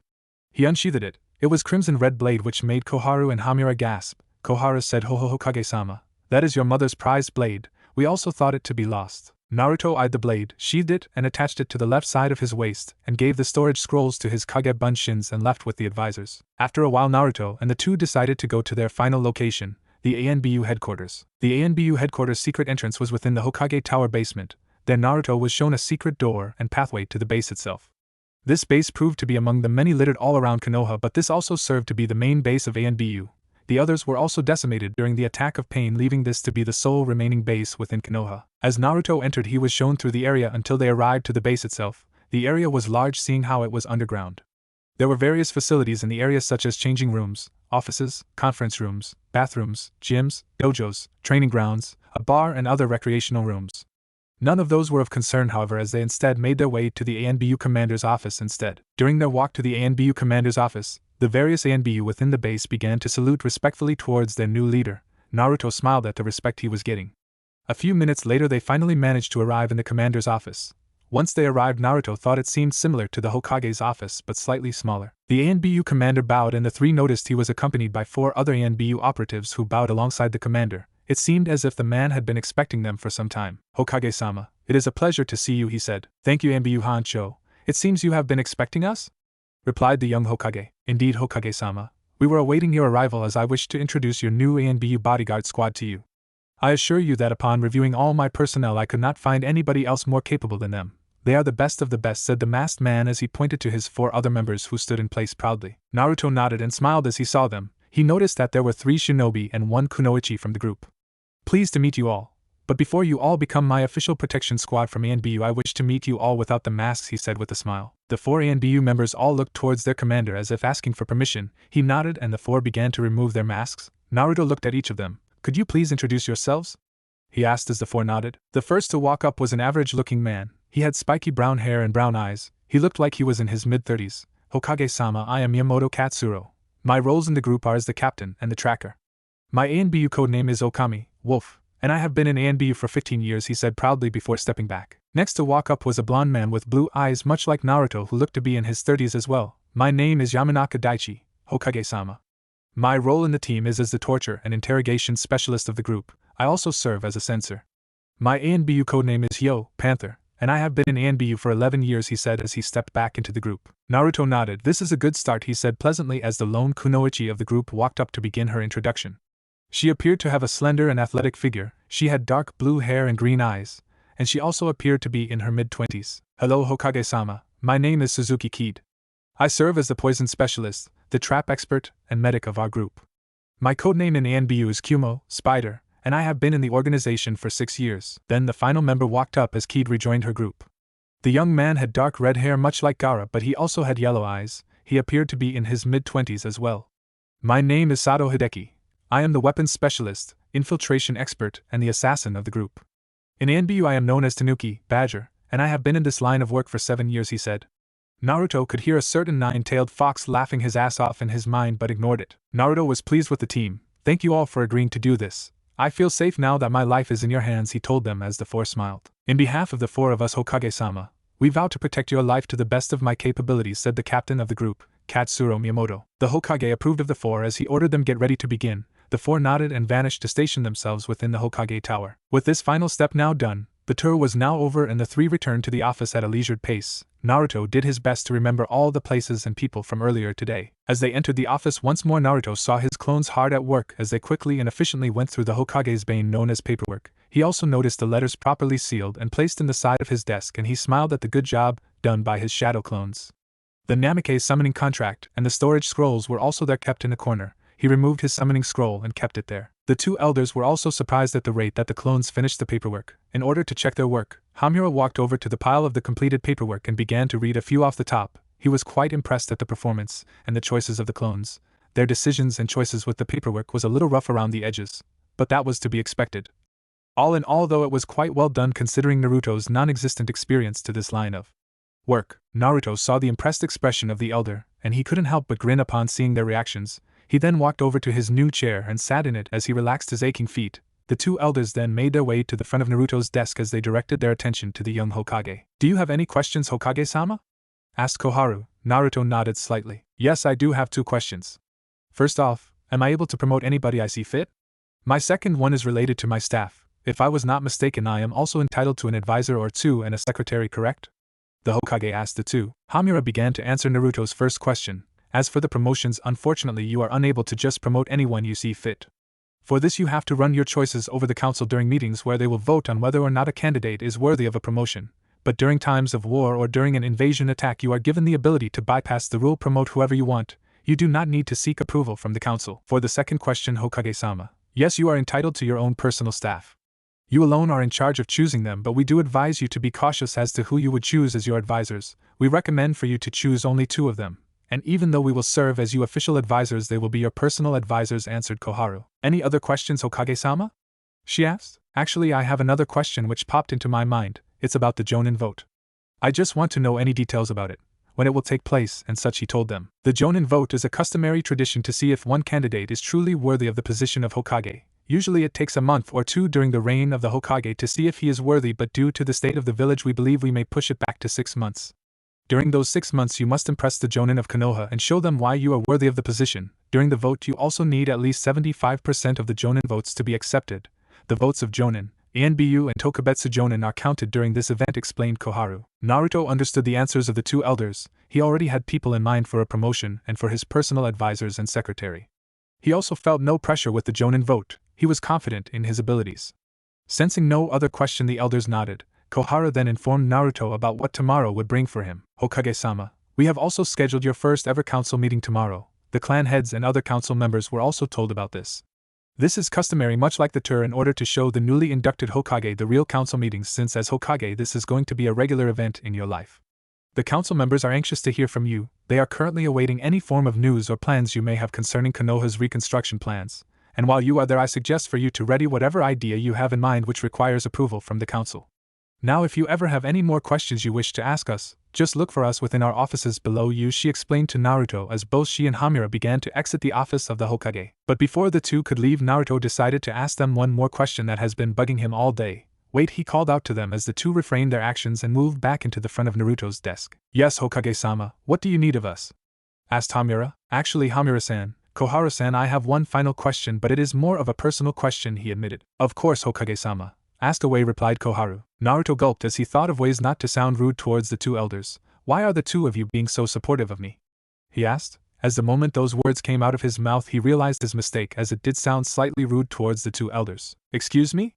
Koharu asked in a confused tone. Naruto recomposed himself. "What I mean is, why are you 2 suddenly helping me and my chances at being Hokage? I would have thought that the both of you would be supporters of Danzo rather than myself, and I recall both of you not being particularly fond of me during my childhood," he explained. The 2 elders' expression softened. They now understood Naruto's confusion towards the whole situation. Koharu looked at Hamura and the elder man nodded to her, giving her the confirmation to finally explain their views concerning the matter at hand to Naruto. Koharu sighed. "We will admit, Hokage-sama, when you were growing up we weren't particularly your biggest fans.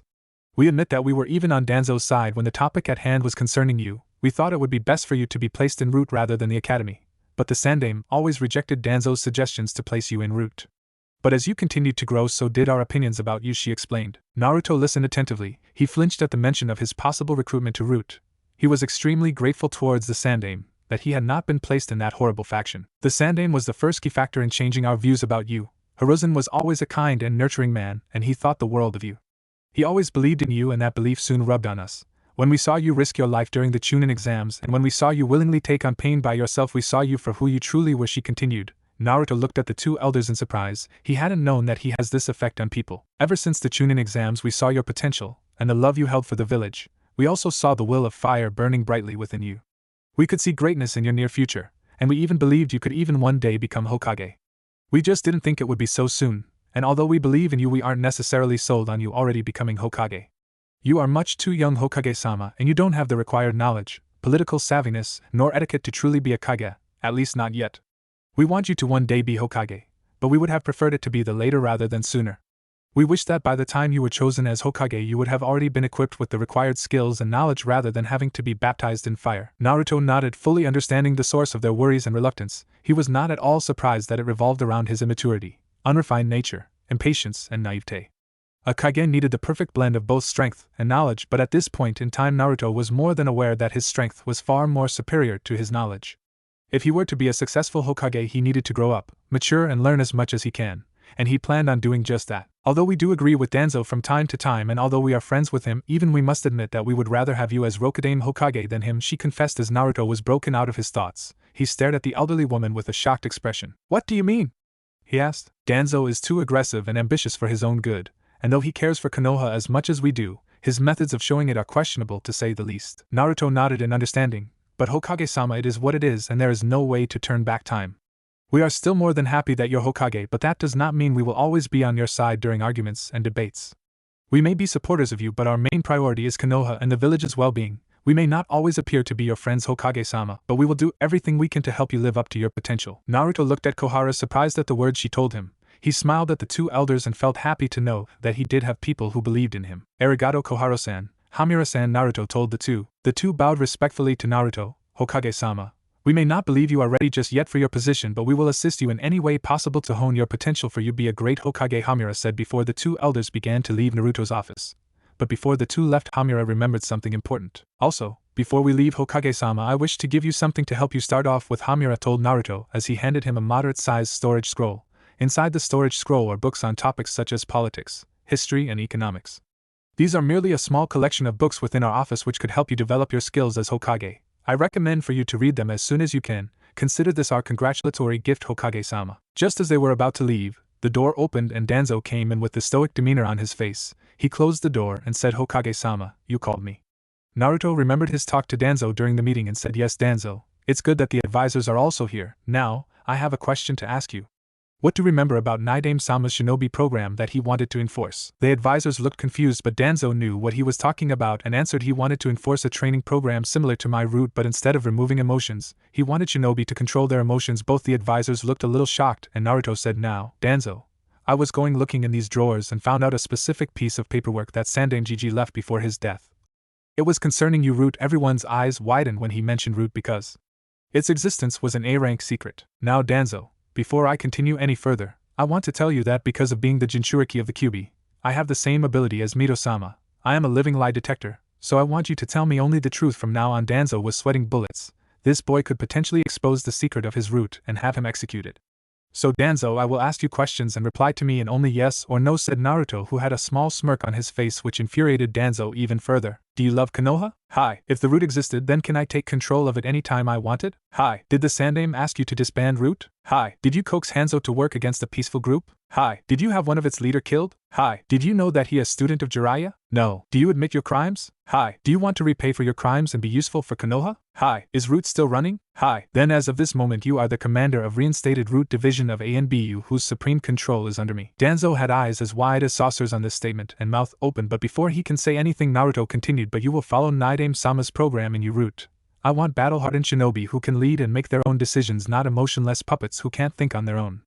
So what do you say? He glanced over his teammates, but they were amused by this. Koharu spoke up. Yes, Danzo. The boy discussed it with us before he started his tour. He found a good solution and asked us for an advice, and we approved because we found the solution to be great. Naruto continued. Where she left, Root will be a division and a training unit. People can apply to be a part of Root or to be trained as a Root, but the training part will not include any emotional training. The people who would be able to apply for Root will be any rank above Tokubetsu Jonin. Hamura picked up from here. After we make a new academy system, anyone above Chunin rank from the new batch will be able to apply. The new academy system will be designed by the Shinobi Council. So what do you say about this offer? Danzo was shocked when he heard this. Only 3 days being the Hokage and he taking such drastic measures, he finally voiced his thoughts. Why are you doing this? Why, for the best of Konoha, of course. If shinobi can control their emotions and think for themselves, then someone like Nagato can be saved and could be an asset to the village instead of dying, replied Naruto. Danzo found his respect for Naruto growing and decided to ask him one final question. Permission to ask one final question, Hokage-sama? Naruto sighed as he knew Danzo's question and replied, I know what you want to know, Danzo. Yes, I will admit that Sasuke is like a brother to me and has lost himself to darkness, but I will give him one final chance before doing what is best for Konoha. Kill him, and that would be the end of the once great Uchiha clan, and they will be engraved in history forever. Danzo seemed surprised and doubted by this, but the look in Naruto's eyes removed his every doubt as he smiled, stood up, bowed and said, of course, Hokage-sama, I accept. By the end of the week, I will have each root shinobi on the official records of Konoha and you have supreme command over them. Naruto nodded and said, Koharu-san, Hamura-san, can you please leave? There are some private matters I want to discuss with Danzo-san here. Both of them nodded and left. Naruto made a hand sign and the ANBU also left. He then put up silencing and privacy seals on the whole office and said, Danzo, I have a mission that only you can accomplish, and it's regarding the Akatsuki. There is very high chance that you will be killed. But if the mission is successful, we will have Akatsuki on our fingertips. Danzo, surprised by the seriousness in his voice, nodded and asked, what is this mission, Hokage-sama? Naruto said, in this mission you have to. Konoha. The morning sun rose over Konoha once again, and it indicated the Hokage's second day on the job. As Naruto woke up in his quarters and he realized the importance of the day, today was his first council meeting as the Hokage of Konoha. After preparing for his meeting and gathering his notes to discuss at the meeting, he summoned a few Kage Bunshin for them to study the files and books he gathered from the library, and the books given to him by the two elders. Naruto then remembered his duties for the day. He sweated nervously upon realizing that today he was going to be having his first council meeting. He had been preoccupied by his love life. He headed upstairs and made his way to his office first. Once there, he summoned clones once more to continue with the new stack of paperwork for today. Then Naruto headed up to the final floor of the tower to enter the large conference room which housed the Konoha council meetings. Upon entering, all the eyes were suddenly on him. There, seated in the large conference table, seemed to be clan heads. On each of the seats of the clan heads was a flag attached to its back with the logo of the clan they represented. He also noticed that 4 of those seats were unoccupied.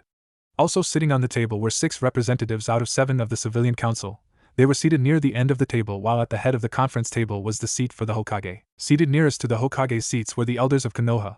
All noticed his arrival and quickly stood up to bow respectfully, including Danzo, which surprised everyone except the elders and himself. Naruto bowed back and made his way to his seat, as the rest of the council members sat on their respective seat. Welcome, Hokage-sama, to your first council meeting. I believe it is time for us to begin, Hamura said respectfully as Naruto nodded his head. I agree, Hamura-san, replied the blonde Hokage. Very well then, I believe it would be best for each of you to introduce ourselves first, and begin our roll call, Hamura continued. Then one by one the members of the council individually stood up to introduce them. The first were the 3 elders, then were the 6 civilian council members, each of which seemed to be in the age of 40 and over. From the 6 representatives, 4 of which were men and 2 were women. Most of them were successful businessmen and businesswomen in Konoha. Then finally there were the clan heads of Konoha, each of which began to introduce themselves and the clan they represented. They went by it in alphabetical order, the same way they were organized in the table. The first to introduce themselves was Abirame Shibi. Greetings, Hokage-sama. My name is Abirame Shibi and I am here to represent the Abirame clan, he told him as he bowed respectfully. Naruto recognized the man as Shino's father and smiled. Only now did he realize how many of his friends' parents represented their own clans as the head. Then Naruto noticed the reserved man walk over to Naruto as he handed him a tanto. Naruto looked confused for a second but bowed graciously as he thanked the older man. As Shibi made his way back to his seat, Koharu leaned over to Naruto's ear. The clan heads each brought you gifts, Hokage-sama. This is a customary tradition for each new Hokage, and this is done to gain favor and show their respect to you. Each gift represents their clan, she whispered. Naruto nodded and smiled at the gift. He wondered what each clan head had in store for him. Next to stand up was Choji's father. Hokage-sama, I am Akimichi Choza. I represent the Akimichi clan, he proudly declared before standing up to hand Naruto an Akimichi Naginata. This was the main weapon of his clan. Once again Naruto thanked the man for the wonderful gift. Then the third to stand up was the stoic Hyuga Hayashi. He bowed at the presence of the young man and smiled. He reminds me of his father, he thought to himself before he began his introduction. I am Hyuga Hayashi and I am here to represent the Hyuga clan as its leader, he said as he made his way to hand Naruto a yukata made from the finest silks. Its design was both simple and delicate. It was a black yukata with a dark red sash.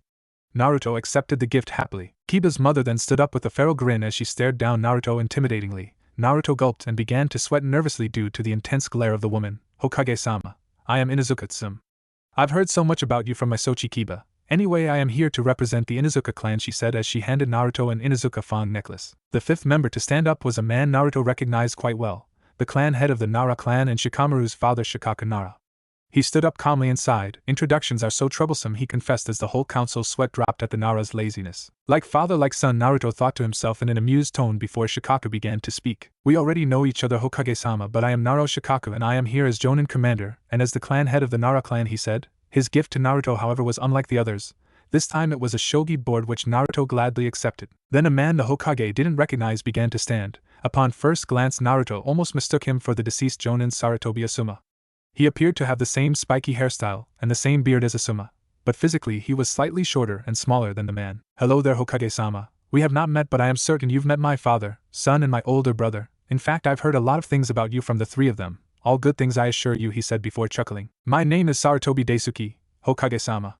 I am the son of the Sandaime Hokage Sarutobi Hiruzen and the younger brother of Sarutobi Asuma, and I am here to represent the Sarutobi clan, he said as Naruto's eyes widened. He now recognized why the man seemed slightly familiar. Upon hearing the news about him being familiar with his son, Naruto guessed that this man might be the father of Konoamaru. Naruto smiled as he met the man and the new head of the Sarutobi clan. If he was anything like his father, brother or son, then he and Naruto will likely have a good relationship. Daisuke also walked towards Naruto as he handed him his gift. As the two men met for the first time, they also shook hands. On behalf of the Sarutobi clan, Naruto was handed a traditional clan bow staff designed much like the Sandaime's adamantine staff with the Monkey King Enma. As Daisuke made his way back to his seat, the final member of the clan head stood up. Naruto recognized the man as Ino's father. Greeting, Hokage-sama. Allow me to introduce myself. My name is Yamanaka Inoichi and I am here to represent the Yamanaka clan, he said as he walked towards Naruto and handed him a katana as a gift. The katana was the weapon which represented their clan the best. Naruto then stood up and bowed towards the whole table. Thank you everybody for your gifts. As Hokage, I will make sure to treasure each of them and consider them as an act of friendship from each of the clans, he said before the members of the council began to applaud the young man. If it's alright with all of you, I believe the meeting should now commence, continued Naruto, as the whole council room nodded. Hokage-sama, I suggest we begin with your plans concerning Konoha's reconstruction. Currently this is the village's main issue and we would like to hear your input on the matter and how you plan to fix this current problem, advised Hamura. Naruto nodded as he began to address the situation at hand. During the past few days I have been thinking of methods in which we could restore Konoha to its former glory. I first plan on recalling back our ninjas away on lower level missions, recon missions and border patrol duties.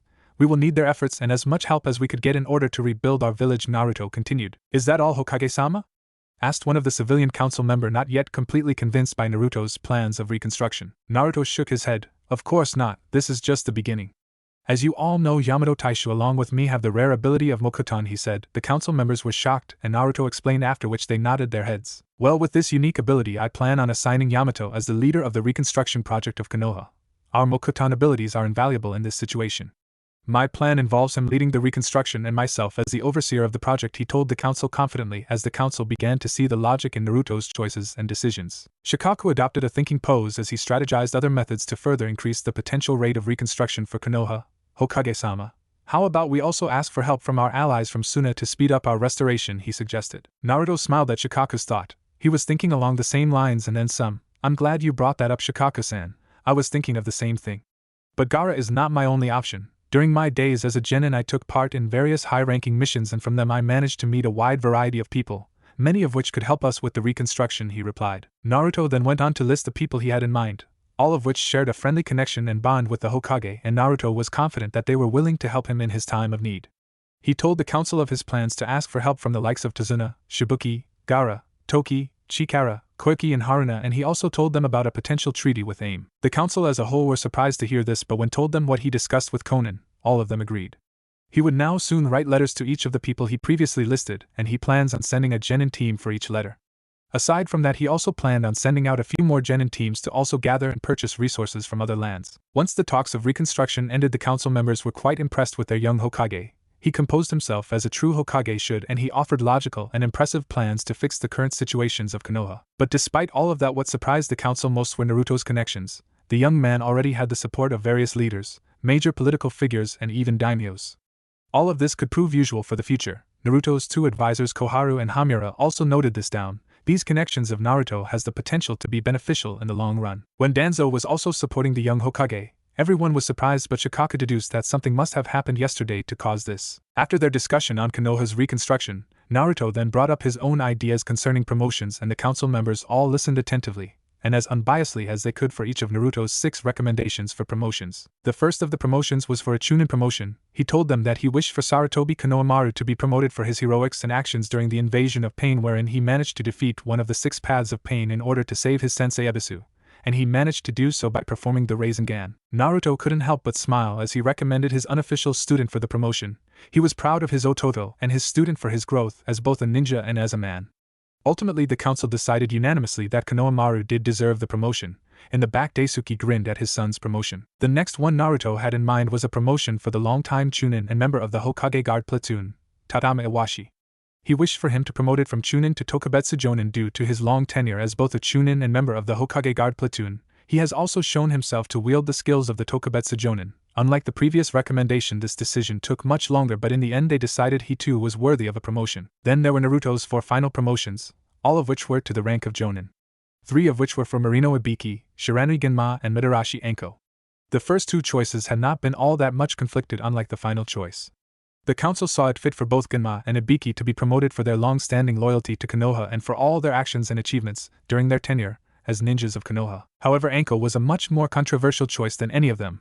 Most of the council was still unsure of her loyalty due to her previous association with the snake Sannin Orochimaru. But after some input and convincing by the Hokage, the council voted for her, and so the snake mistress was chosen for a promotion. The council members against her promotion decided to trust in their Hokage's judgment. The final promotion Naruto had in mind consisted of his good friend. Naruto suggested for Naro Shikamaru to be promoted from a Chunin into a Jonin. The council members were all surprised, but none more so than Shikaku Nara. After a lengthy discussion concerning this possible promotion, the council was swayed by Shikamaru's tactical, strategic, and leadership abilities, but was disappointed by his lazy and unmotivated nature. However, ever since the death of Asuma, nobody could say that Shikamaru was the same person. That unfortunate event proved to be an eye-opener for the young man. In the end, though, it was Shikamaru's victory over Haiden which sealed the deal. The council members all decided that he truly was worthy of promotion. Naruto smiled at the council. All 6 of his recommendations panned out to be promoted. Now, after their discussion on promotions, they began to talk about the budgeting of Konoha's many departments. The debate concerning this topic lasted a couple of hours. Naruto made it clear that he wished to dedicate most of their funds from the daimyo, trades and savings on the reconstruction of Konoha. Nobody could disagree with that choice. It was logical for him to choose that at this point. But it would be the following priorities that would spark up debate between the council. Naruto wished to prioritize both education and healthcare after the reconstruction effort. Some were agreeing with Naruto while the others were deciding to give that towards the military, seeing as how their military was already the strongest among the 5 nations. He believed that healthcare and education were simply more important at the moment. The argument for Konoha's funds soon ended with more than half of the council agreeing with Naruto after further convincing by the Hokage himself. After the council's lengthy discussion with the council, the meeting was finally called to an end. Naruto's first meeting was officially over and it took up to 4 hours of their time. Despite the amount of time spent, Naruto was still pleased with himself as he managed to accomplish the goals and plans he had set out to do beforehand. Before they left, they were told about Danzo's newly reinstated route and the changes in it. Naruto also joked about pranking Root as he had done with nearly each clan in the ANBU. The Shinobi Council members quickly understood that why Danzo was so supportive of the Hokage. Naruto also told Inoichi to discuss about some issues with the Yamanaka clan elders later in the night, which he understood and nodded and left. As the members of the council began to walk towards the exit, each congratulated Naruto once more on his new position and for his accomplishments. After a while, the last remaining people in the office were the 2 advisors and Danzo. All 3 of them approached the blonde Hokage. "Tell me, Hokage-sama, how did you find your first council meeting?" Hamura asked the Hokage. "It wasn't as bad as I thought it would be. It was certainly much longer than I thought, but I believe I managed to achieve the things I set out to do," he answered with a smile. Hamura nodded. "Well, I must say, Hokage-sama, you did quite well considering this was your first." "Why, thank you, Hamura-san. I do have a question though concerning the council. Why are there 4 vacant clan head seats and 1 vacant civilian council seat?" "Allow me to explain, Hokage-sama," intervened Koharu. "Those 4 seats are for the clan heads of the Kurama clan, Senju clan, Uchiha clan and the Uzumaki clan. As you know, those 4 clans are quite frankly lacking members. Tsunadeheim was among the last known Senju within Konoha, you are among the last known Uzumaki clan members within Konoha, and finally your former teammate Sasuke is the last known Uchiha. As for the Kurama clan, their heir is still unable to fulfill her duties, seeing as how she is still trying to master her abilities, and the civilian council seat is that of the Namikaze clan," she explained. Naruto nodded at the logical argument. He did in fact remember the pale girl known as Kurama Yakumo. He only hoped she was doing well wherever she was. One thing did bother Naruto though. Why wasn't he the representative of the Uzumaki clan? Because him being a Namikaze was hidden. "Koharu-san, as you previously stated, I am an Uzumaki. Why was I unable to represent my clan, and could I also represent my clan now as Hokage?" he asked curiously. You were unable to represent your clan in the past due to your age. A council member should at least be 18 years old. This could only be bypassed if the Hokage allows you to be a clan head even if you are under that certain age. And it seemed that both the Sandaime and Godaime did not use this loophole, she answered. Naruto nodded. He understood why he probably wasn't chosen. For the Sandaime it was probably because he was too young and he was just beginning to grow up, while for the Godaime it was probably because he wasn't ready for the responsibility just yet. He didn't mind not being chosen to represent his clan. There were no hard feelings, he was just curious to know why he hasn't represented them. Unfortunately, Hokage-sama, you are also now unable to represent your clan seeing as how you are Hokage. As Hokage you should act as the unbiased judge and leader of the group, and also we cannot give you a second vote during meetings. You already have one as Hokage and you also have the final say in things. We cannot give you another vote as clan head seeing as that may be unfair.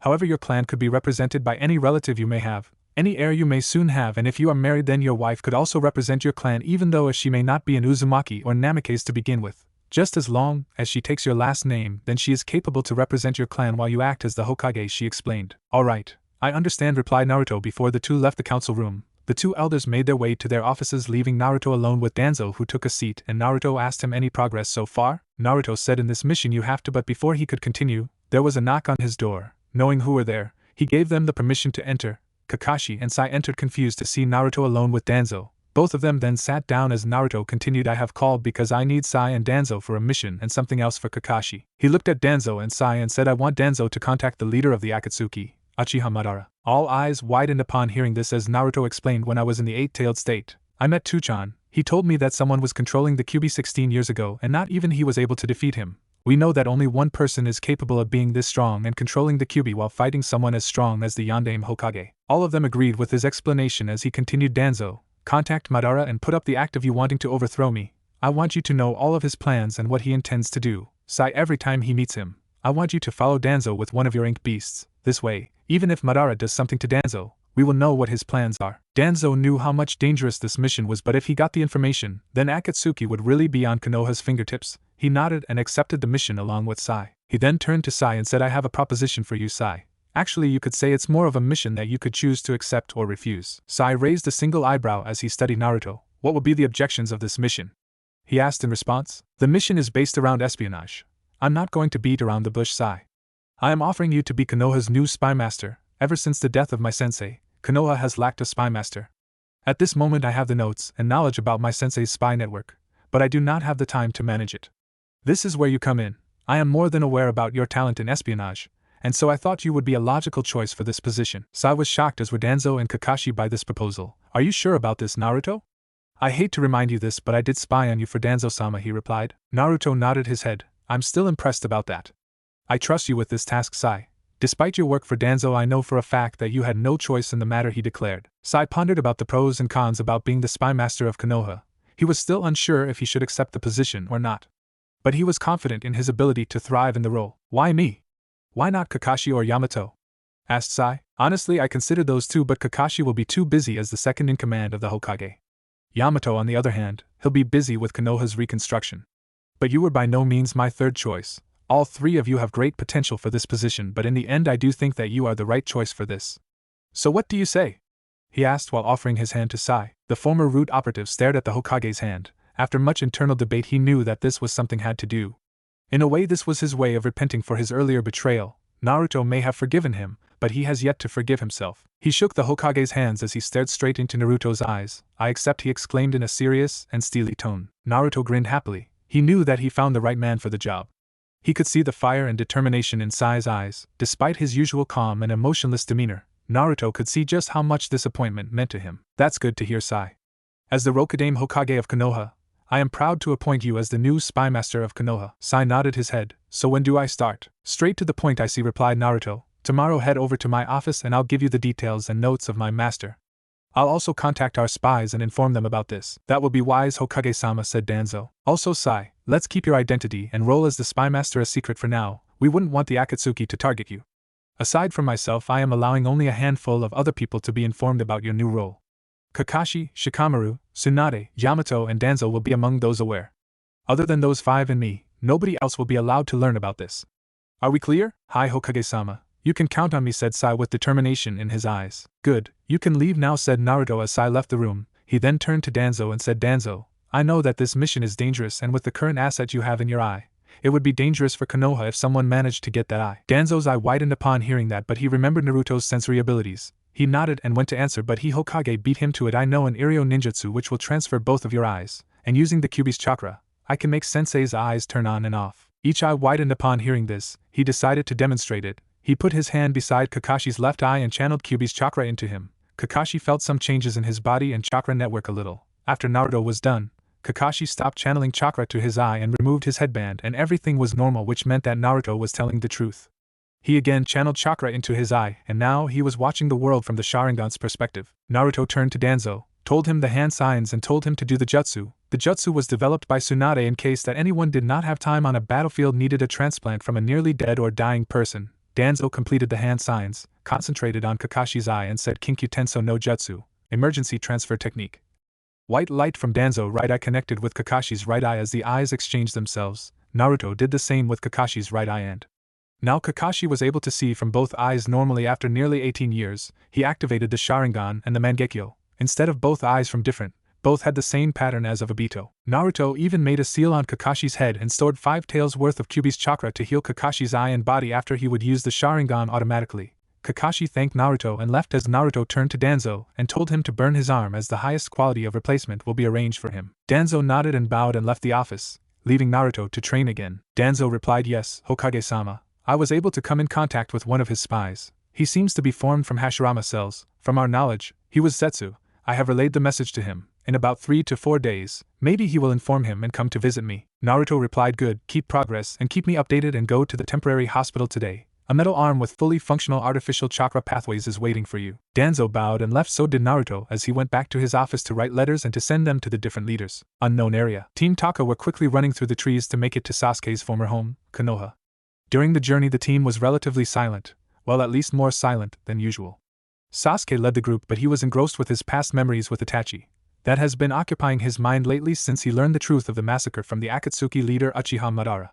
He clenched his fist in anger at the thought of the village's crimes towards the Uchiha. He vowed to be the one to avenge his clan. Their silent journey continued until they noticed a portal-like distortion in front of them. The four stopped to see what it was. Suddenly they noticed a masked man walk out of the tunnel.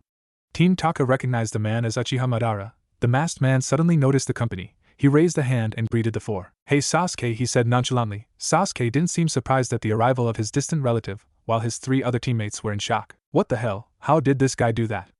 I didn't even sense his chakra. It was as if his chakra just came out of nowhere," Karen frantically thought to herself. Suigetsu cursed at the arrival of the leader of Akatsuki. "Shit, bad timing," he mumbled to himself. Sasuke was the only one unfazed from the four. He looked at Madara with an uninterested expression. "How did you find us?" he asked him. Madara scoffed at the foolish question of the young Uchiha. "Don't underestimate my power, Sasuke. This is just the tip of the iceberg," he replied. Sasuke nodded stoically. "What do you want with me and my team? Team Taka is no longer a part of the Akatsuki. We have no use of you and your group anymore." Madara shook his head at Sasuke's foolishness. TSK, Sasuke. "Did you forget our deal?" he asked rhetorically. "I told you that I will kill you and your team if you betray me. And it seems that you did just that," he said calmly. Sasuke looked at the man confused. "What the hell are you even talking about?" he demanded. "I'm talking about the 8 Tails Jinchuriki. You failed me, Sasuke." "What are you talking about?" "We captured him and even delivered him to you," intervened Karen. Madara slowly turned his head towards the red-headed Kunoichi. "It was a fake, my dear. He tricked all 3 of you," he informed them as she gasped. In the back Yugo remained calm, but Suigetsu gritted his teeth. "The Hachibi Jinchuriki really pulled the fast one on the 4 of you. I'm quite disappointed, I must say. Here I thought you 4 had potential as a team," he admitted as Sasuke clenched his fist in anger. He hated to fail and he hated to be looked down upon. He recalled the battle itself, and soon his eyes widened as he realized that Madara did speak the truth. During the battle he truly did give them the slip. Suigetsu broke the awkward silence as he marched towards the masked man. "What do you want us to do about it? We already did our job," he yelled angrily, but the volume had no effect on Madara, seeing as how he remained and stood as calm as before. "No, you will fulfill your promise to me and my group. But I am no longer interested in the Hachibi Jinchuriki. Instead I have another target I have in mind for you 4. Sasuke faced the older Uchiha. "And what if I said no?" he asked daringly. "Then you will have to face me if you wish to make it to Konoha. And I'm sure all 4 of you know that even with your combined powers you 4 are still too weak to even challenge me," he answered while flaring his chakra slightly, causing Karen and Suigetsu to gulp nervously due to the power of his chakra. Sasuke paid his threats no mind. He readied his Chidori and jumped towards the masked man only for him to pass through the older Uchiha. His eyes widened at the power of Madara. As Sasuke passed through him, he whispered something to Sasuke. It's too late to go to Konoha now. Sasuke jumped back to his team after recovering. His eyes were widened due to the statement and Madara's power. The rest of the team also looked in shock at the power of Madara. There is no point in your goal anymore, Sasuke. It's futile. Too bad for you. What do you mean? Sasuke asked as he glared at the masked man. Konoha has been destroyed, Sasuke. The whole of Team Taka were further shocked with the revelation. Karen was the first to recover. What are you talking about? She asked him. Madara was about to speak until he noticed another chakra source. Out from the ground, Zetsu popped up. The members of Taka were unsurprised to see the Akatsuki spy pop up out of nowhere. During their time in the group they have learned of the plant-like man's powers. Allow me to explain, Madara-sama asked Zetsu as Madara nodded, but not before asking him a question. So Zetsu, I assume you did as you were told. Who was named Hokage? I assume was Danzo. Zetsu faced his master. During my spying mission in Konoha I found out that there were 3 candidates for the position of Hokage. One was Shimura Danzo, the second was Uzumaki Naruto, and the third was Hatake Kakashi, explained the Akatsuki spy as Sasuke looked surprised at the inclusion of his former teammate. Unknown to the group, however, Madara flinched slightly upon hearing the name of the third candidate. He unknowingly tightened his jaw upon hearing that name possibly become the Hokage of Konoha. Madara quickly composed himself in order to avoid arousing suspicion. He turned to Zetsu once more. Tell me who was chosen, he demanded impatiently. But Zetsu remained unaffected by the man's sudden loss of composure. In the end it was the Kyuubi Jinchuriki Uzumaki Naruto, he told him, as the members of Team Taka had shocked expressions. But the most shocked would be Sasuke. The young Uchiha's eyes widened in shock and his mouth was slightly agape. Madara, on the other hand, was slightly surprised by this. He had expected Danzo, but with this piece of information it seems his plans have changed once more. Madara suddenly began to laugh mirthlessly. He could see the irony of it all upon hearing the news. Is this true, Zetsu? Are you certain? He asked him. Zetsu nodded. It is true. His power has certainly reached the levels of a Kage, he assured. Madara sighed. This meant that once again a wrench was thrown into his plans. And lo and behold, the cause was Naruto once more. This spelled bad news for the Akatsuki, since Naruto's protection is now heavily increased as Hokage. And also it is rare for a Kage to leave their village, seeing as how they manage the village within the confines of their own personal office. Capturing Naruto was now much more difficult, seeing as how he gained the strength to defeat an enemy the caliber of Pain, and how if Akatsuki wanted to get to Naruto they now had to go through all of Konoha. It didn't help that Pain also revived the ninjas he killed in his attack of Konoha. As Madara thought about his next course of action, one thing was for certain. Naruto was now their priority at this point in time. Sasuke clenched his fist and gritted his teeth upon hearing the news. There is no way that the dobe is Hokage, he thought to himself. Sasuke was filled with inner turmoil at the moment. He couldn't believe that Naruto had the power of a Kage already. They had just seen each other a few months back, just after Naruto, Sakura, Sai and Yamato's battle with Kabuto and Orochimaru at the Tenchi Bridge. During their battle Naruto was no match for him whatsoever. Even with the help of the other 3 he could have easily defeated them. But now it seems that was not the case. The young Uchiha hated to be outshined and hated to be weaker than anybody. But the one thing he hated most was the thought that Naruto could have been better than him. Ever since he knew him he had been better than the dead last in everything. And even though he once considered him to be a brother, he would not allow him to exceed him in any way. He quickly shook his head for those thoughts to disappear for now. Before he deals with Naruto he needed to know about what had happened to Konoha. He looked towards the 2 Akatsuki members. I don't care if Naruto is Hokage or not. Tell me about Konoha, he demanded as he attempted to hide his true feelings and thoughts about the information. Madara glanced towards the younger Uchiha. Pain, I ordered one of the Akatsuki members to attack Konoha, and it seems both he and you have made quite a commotion in the 5 nations. After your attack on the Hachibi and Pain's attack on the Kyuubi, the 5 nations have been in distress. No longer were Konoha and Tsunade the only villages seeing us as legitimate threats. At least 2 more have begun actions to counter our moves, he explained to the 4-man team before Zetsu interrupted him. Allow me to explain, Madara-sama, he asked as Madara nodded. Zetsu then went on to explain the battle of Pain and Naruto. The 4 were surprised at the level of destruction the 2 caused around the Land of Fire along with Naruto's growth as a ninja. They were all further shocked to hear that Pain wielded the legendary Rinnegan. They couldn't believe Naruto could defeat a man of that caliber. With the news told to them, the 3 recruited members of Team Taka were unsure of what to believe from Sasuke. They were constantly told stories of Team 7 and how weak Naruto was when compared to him, and now here they were hearing about the accomplishments of Naruto. After a while Zetsu managed to complete his explanation, leaving the 4 dumbfounded. Suigetsu looked at the Akatsuki spy. He was still slightly unsure about all of this. Are you sure that Naruto actually did all of that? He asked him, causing Zetsu to nod. He shuddered at the thought of someone wielding that much power and potential. I assure you all that I speak the truth. Naruto's powers increased immensely ever since he learned Senjutsu. He is even stronger than Sasuke-kun, said Zetsu teasingly. Sasuke glared at the plant-like man and unleashed a little bit of ki. I don't care about all of that. Tell me about this summit you spoke of, he demanded angrily as his emotions showed his true thoughts on the matter at hand. Madara sensed Sasuke's uncontrollable emotions when it came to matters such as this. He grinned as he saw Sasuke in this state. His superiority complex when it came to Naruto made him an easy target to manipulate. This could prove to be an excellent opportunity for Akatsuki, he thought to himself. Suigetsu then walked over to Sasuke and broke the tense silence. What are you thinking, Sasuke? Why are we even talking about this summit meeting? Isn't our mission to kill Danzo and the elders of Konoha? He asked. Sasuke looked at his sword-wielding teammate with a stoic demeanor. Do not worry, Suigetsu. I still plan on killing Danzo and the elders, but before then I have something I have to prove. I have a target before we get to the elders. I wish to kill my brother, he told them with a maniacal grin as the three looked at him confused. Suigetsu looked confused. What do you mean, your brother? We already killed Itachi?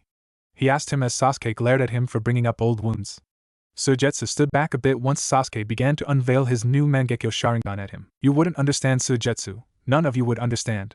This is just something I must do. Something inside of me will not allow Naruto to continue what he is doing, he told them, finally losing his cool. In the back, Madara's grin further increased, but the expression was hidden underneath his mask. I think I could offer you a solution to your problem, Sasuke interjected the masked man as the four members of Taka directed their attention to him. Akatsuki and I already have a plan and set to attack the 5 Kage summit. We were originally going to attack to send a message to the 5 Kages and to deal as much damage to them as possible, but since the Kyuubi Jinchuriki is now the Hokage, this could also serve as our best chance to capture him. So tell me, Sasuke, are you by any chance interested in joining? He asked coyly with a grin hidden underneath his mask. Count me and my team in, but only with one condition. I'll be the one who will fight Naruto, he told Madara, and the older man's grin widened as he nodded to confirm Sasuke's condition. Good, my plan is all coming together, he thought to himself. Where is this summit going to take place and when? Sasuke asked the man. It will take place in the Land of Iron approximately 1 month from now. Sasuke nodded. Madara then looked at his spy Zetsu. Zetsu, we have a change of plans. I need you to look for Kisame and bring him back. We need him for the attack on the summit if we wish to capture the Hokage, he said as Zetsu nodded. The Akatsuki spy then submerged into the ground to look for his fellow Akatsuki member Kisame. At the same time, Madara and the 4 members of Team Taka were quickly making their way to the Akatsuki hideout to begin their planning for the summit attack. During the journey to the hideout, Madara smiled underneath his mask due to his new recruits. It looks like all my plans are coming to fruition, he thought to himself. Once he was finished with his initial task, he called out to his ANBU. The 4 arrived in front of him awaiting orders. ANBU, I require you to bring me Shizen first, then Nara Shikamaru, Marino Ibiki, Mitarashi Enko, Shirano Ginma, Tadama Iwashi and Sarutobi Konoamaru as a group second. After them I need you to also bring in Yamato Taishu. And finally I need you to also call 7 Gen in teams. I don't care who they are. When you call them I need them to arrive in that order as well, he ordered them as the 4 members vanished in sight. Naruto decided to be productive while waiting, and so he worked on his paperwork once again. After a while Shizen appeared with Wolf escorting here. We did as you were told, Hokage-sama. We brought Shizen-san and the others you called for are waiting in the lounge, he said to the Hokage. Thank you, Wolf, Naruto said before the ANBU operative vanished and returned to his spot in the tower. The young Hokage then looked towards the young Jonin. When he glanced at Shizen he saw her smiling at him. Congratulations, Naruto-kun, it seems that you actually did it. I knew you were going to be Hokage one day, but I didn't expect it to be this early. Naruto smiled at the woman he considered to be like an older sister to him. Thank you, Shizen-chan.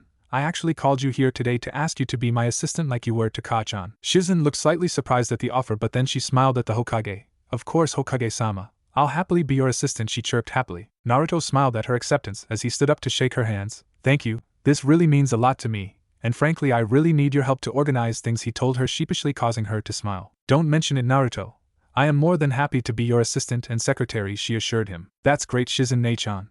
I guess we could begin tomorrow. For today I suggest, or you to get some rest first before the job begins. Shizen nodded. I'll do just that, Naruto-kun. See you tomorrow, she said before exiting through the front door. But before she leave the office, Naruto called out to her. Shizen, before you leave could you please call in Konoamaru, Shikamaru, Ginma, Enko, Ibiki and Iwashi to come here? Of course, Naruto-kun, she replied. Naruto went back to his seat as he awaited the ninjas he called for. Soon one by one they arrived and Naruto smiled upon seeing them. What did you call us here for, Gaki? Asked Enko as Ibiki groaned. Enko, this is our Hokage. He isn't the same person we met during the Chunin exams who actually became Hokage while staying genin, he said. The others snickered at this and Naruto himself was controlling himself to laugh. Konoamaru was also standing in the room, but he was admiring his boss in awe. He had finally become Hokage as he predicted. Seeing Naruto as the Hokage made Konoamaru smile. This only strengthened his resolve to be the Nanadame Hokage. Naruto chuckled at the interactions of both Ibiki and Enko. He did not notice the look on Konoamaru's face.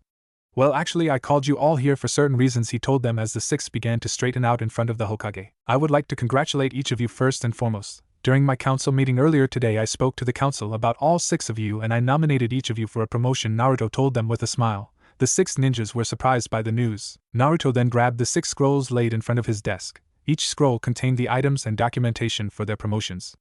Naruto handed each one to the 6 ninjas in front of him. Konoamaru was given a Chunin scroll, Iwashi was given the Tokubetsu Jonin scroll, and Shikamaru, Ibiki, Enko and Genma were given the Jonin scroll. Each gratefully accepted the scrolls gleefully. The happiest among the group were both Enko and Konoamaru. Both had large smiles plastered on their faces.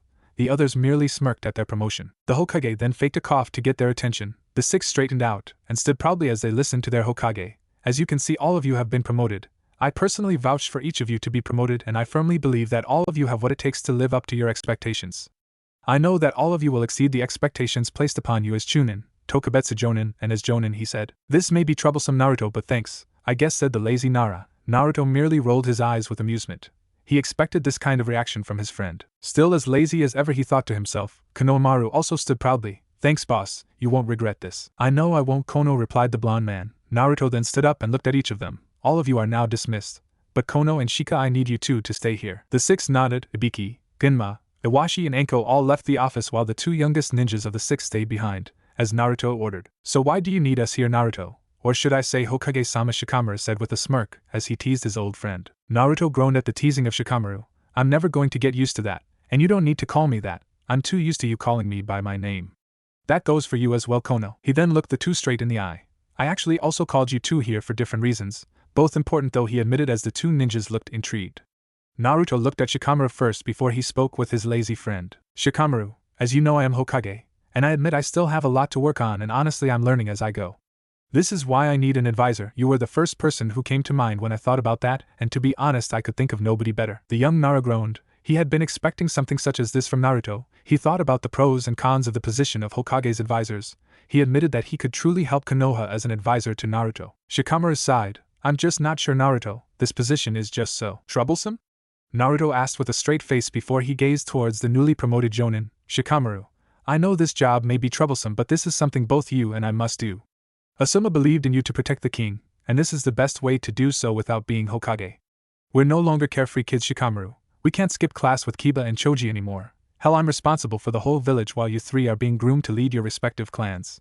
We do not have the luxuries we used to have as kids, plus you don't have to go on much troublesome missions as the advisor. Shikamaru looked at Naruto slightly surprised. He thought about what he said and he realized the blonde man was right. He began to chuckle at his friend's explanation. Meanwhile, Konoamaru also looked at Naruto, surprised at the serious side he was showing. He was confused, however, when Shikamaru began to chuckle. What's so funny? Naruto asked. I never thought I'd see the day when you would convince me what was right from wrong. I never even thought I'd see you as mature as you were just then, he admitted as Naruto looked at his friend with a deadpan expression. So what'll be your answer, Shikamaru? He grumbled in an annoyed tone. As troublesome as this may be, I guess you were also right. Count me in, he said with a smirk on his face. Naruto grinned at the man and began to shake his hands. This is great, Shikamaru. I guess we could begin tomorrow as well. Shizen already agreed to be my assistant, and she will begin the same day as you, he said as Shikamaru nodded. Alright, Naruto. If that's all, then I guess I'll take my leave then. Naruto nodded. Sure, no problem. See you tomorrow and don't be late, he replied as Shikamaru left the office. Now Naruto diverted his attention to Konoamaru. The Hokage looked at the young Sarutobi sheepishly. Hey there, Kono, sorry about that. No worries, boss. Being Hokage is a busy job and I understand, he said with a smile that could rival Naruto's. So what did you need, boss? He asked. Naruto merely smiled proudly at his student as he patted him on the head. Konoamaru looked at his rival and boss in a surprised manner, and as he saw his face he noticed a look of pride coming from him. The same look his grandfather gave him when he was younger. I heard about your heroics during the invasion. From what I heard, you mastered what I thought you, Kono. I really am proud of you, he told him as Konoamaru began to blush at the praise. Arigato, Naruto and Ai-chan, he told him as tears began to well in his eyes. He quickly lunged towards his older brother and cried on his chest. I was so scared, Nichan. I thought I was going to die. Naruto was surprised at the sudden contact. He hugged Konoamaru back. Naruto knew what it felt to fear death, and he was close to it many times. He guessed Konoamaru was new to the feeling, and so he did his best to comfort him. You're not going to die anytime soon, Konoamaru. Not as long as I can help it. I mean, who is going to replace me as Hokage one day? Konoamaru looked up at Naruto with a surprised expression. He wiped the tears of his face and stepped back from the hug. Konoamaru smiled back at his rival. You're right, Nichan. I won't die until I become the Nanadame Hokage, he told him with a renewed vigor. Naruto smiled at his younger counterpart. He walked over and ruffled his hair.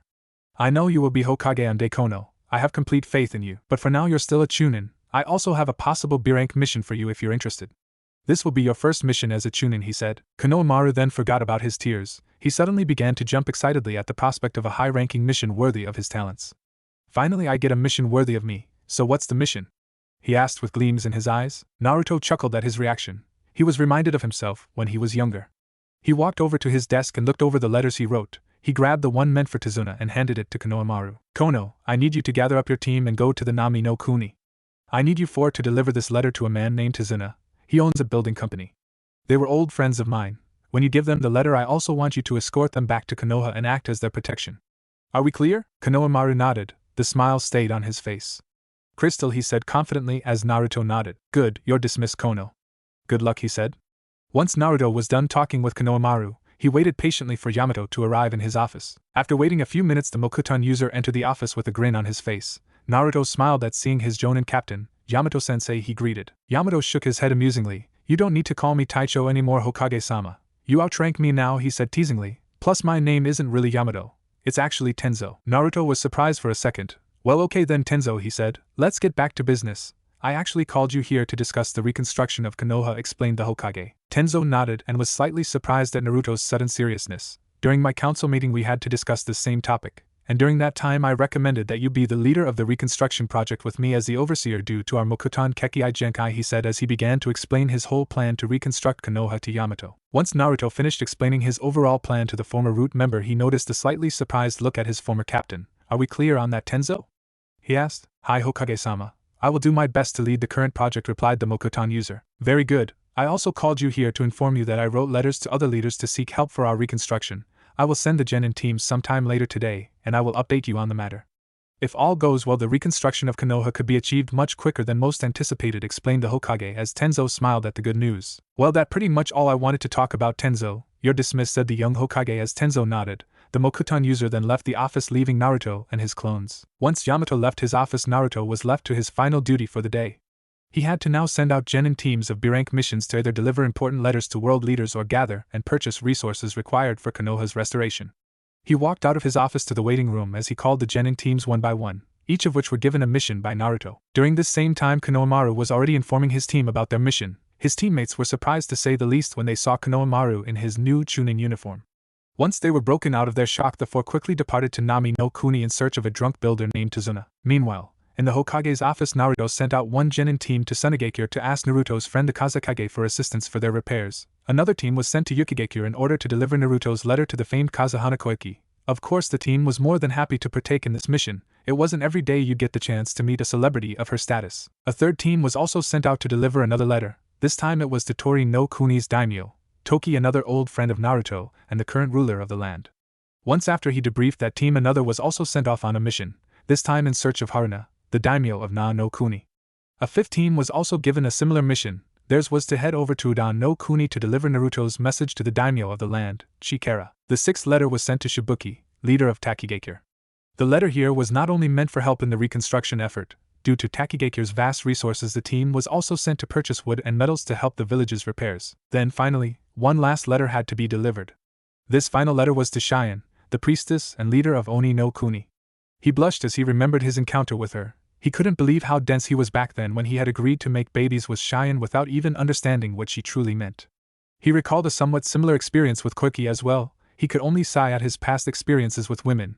With them and Hinata, it only proved one thing about Naruto. He was as dense a rock, especially when it came to women, and without his abilities, he would have remained that dense. He shook his head of such thoughts. After he sent those genin teams away on those missions, he called for some more using the help of his ANBU. This time the genin teams called to the office in order to travel to various areas such as Kyusugakure and Yugakure to purchase resources for the reconstruction effort. The teams nodded and quickly left to fulfill their missions. With nothing left to do, he decided to go back to training with Sakura and left his clones to do the work.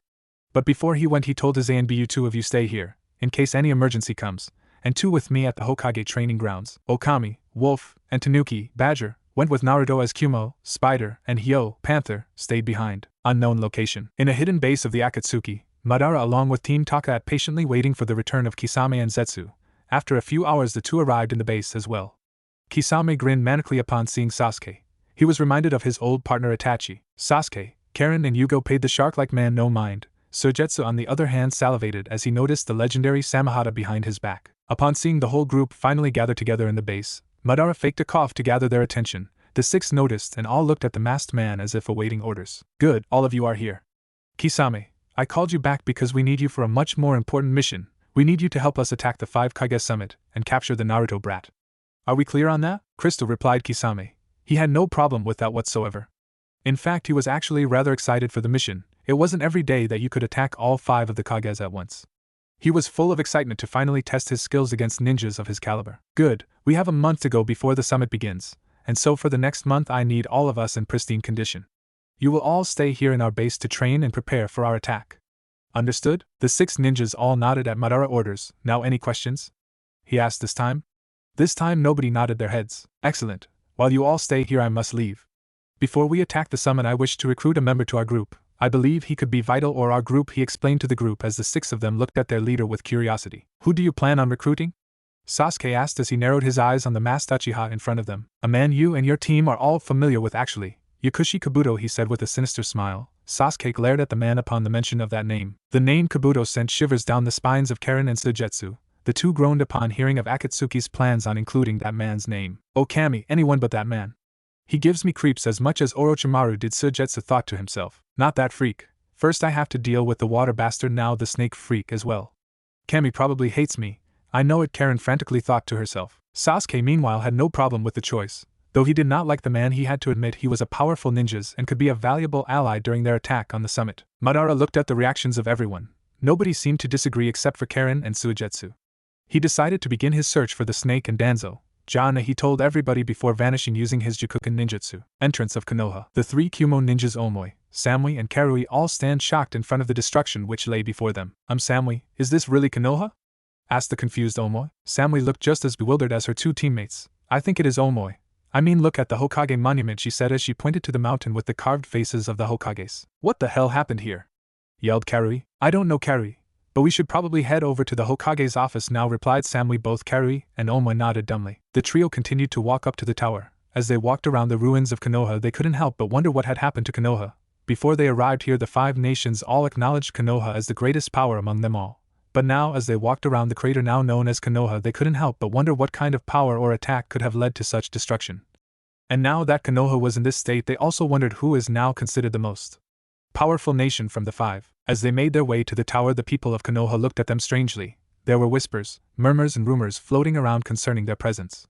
The trio paid them no mind. After a few minutes they arrived in the tower, and they were met by the tower's receptionist. The receptionist showed them the directions to the Hokage's office. As they climbed up the stairs where they were met by Shizen, the brunette then led them to the Hokage's office. She knocked into the front of the door but as no answer came, Spider came out and said Hokage-sama is at the training grounds. Is anything important, Shizen-san? Asked the female ANBU. The Hokage's secretary replied, yes ANBU-san. These 3 Kumonin carry a message from the Reikage. They would like to meet Hokage-sama. Kumo nodded as she and Panther went to the training grounds to get the Hokage while the 3 ninjas were waiting in the lounge. Shizen decided to enlighten the 3. You are probably wondering what happened to Konoha and who did this much damage to Konoha. The 3 nodded as Shizen answered, you see, a few days ago, we were attacked by the leader of Akatsuki, a person called Pain. He killed many of our ninja and destroyed our village using one jutsu, and he was the one who killed Jiraiya-sama. The 3 were shocked. Surely they expected the leader of an organization of S-rank criminals to be strong, but not this strong. Shizen, watching their reactions, giggled a little before continuing to save the villagers. Tsunade-sama had to use all of her chakra, which put her in a coma. We expect her to be awake within 3 weeks. But the new Hokage arrived just in time and defeated Pain all by himself, which led to him being chosen as the new Hokage. The 3 were flabbergasted. Someone who not even the legendary Tsunade could defeat and killed the Gamma Sennin Jiraiya was defeated by this new Hokage. And they were now more impatient to meet this new Hokage. The Hokage's training grounds. Naruto and Sakura were doing their physical exercises as 5 of Naruto's clones were working on senjutsu. 50 of them were trying to reverse the flow of water in the river. 10 of them were on a wooden platform, trying to complete the last stage of futon manipulation, which was to make multiple cuts on the waterfall by one person or clone only. 100 of them were trying to burn a leaf with their chakra only. 100 were trying to make a leaf convert to dust by just their chakra only. 20 of them were working on learning new futon and Mokutan jutsus. 20 of them working on taijutsu katas of Uzumaki clan, which consisted of feints and counters and was more of a defensive style, while 20 were working on Namikaze's clan style, which depended on speed and made use of both arms and legs equally. 20 were working on Kenjutsu katas of Uzumaki clan. 10 of them were working on seals. Naruto was currently a level 7 seal master, and finally, 10 of them were working with one clone of Sakura on super strength. Techniques. 5 of Sakura's clones were working on burning a leaf, 5 were working alongside Naruto's clones at a river, and 9 were working on crumbling a leaf with just their chakra. The hidden ANBU members were mesmerized when they saw Naruto's method of training, which was more than effective. Suddenly their ANBU counterparts came and informed them of the situation, which they relayed to Naruto, who said, "Sakura-chan, I have to go. Something important has come up." Sakura nodded, understanding Naruto's position, and gave a kiss on the cheek as he left. Sakura then remembered something and said, "Naruto's clones, dispel yourselves 20 at a time at interval of 2 minutes, and shook her head at her lover's lack of organization. Naruto entered his office. He was wearing a long-sleeved black ninja t-shirt, a Konoha Jonin flak jacket, ninja pants which were tucked into his black ninja boots. He had ninja tape and his kunai and shuriken holster around his right and left thighs, a Fuinjutsu kit on his right hip, medical kit on his left hip, his mother's katana on his right side of the waist, the Yamanaka clan katana on the left side of his waist, which was coated in poison and was chakra conductive. His mother's katana was also chakra conductive and made from the best metal from the Kyotate, Phoenix Valley, forged in the best armory in Yuzushiogakure, and was on par with the Kiri no Shinobigatana Shishinin Shu, 7 Swordsmen of the Mist, and its special ability was to draw out water from the surroundings and leave a trail of water like a river. It was passed down in the line of ruler or clan head only. His mother being the last one meant that her offspring was the next in line for the same. Everything was covered by a black cloak reaching his shins, which had the kanji in golden for sage on the back. He had taken the shoulder plates from the armor and had them on. He also had shin guards from his armor on him. He sealed his shadow clone summoning scroll on his left shoulder plate, and Namikaze's clan contract on his right shoulder plate. He had the toad contract on his back, and as he had not summoned the phoenixes and passed their test, so he was not their summoner as of now, so he kept the contract in a corner of his room. He had the Uzumaki swirl on his left sleeve and Namikaze's crest on his right one, and finally his black headband on. Upon entering the office, the trio of Kumo ninjas had widened eyes as they saw the Hokage.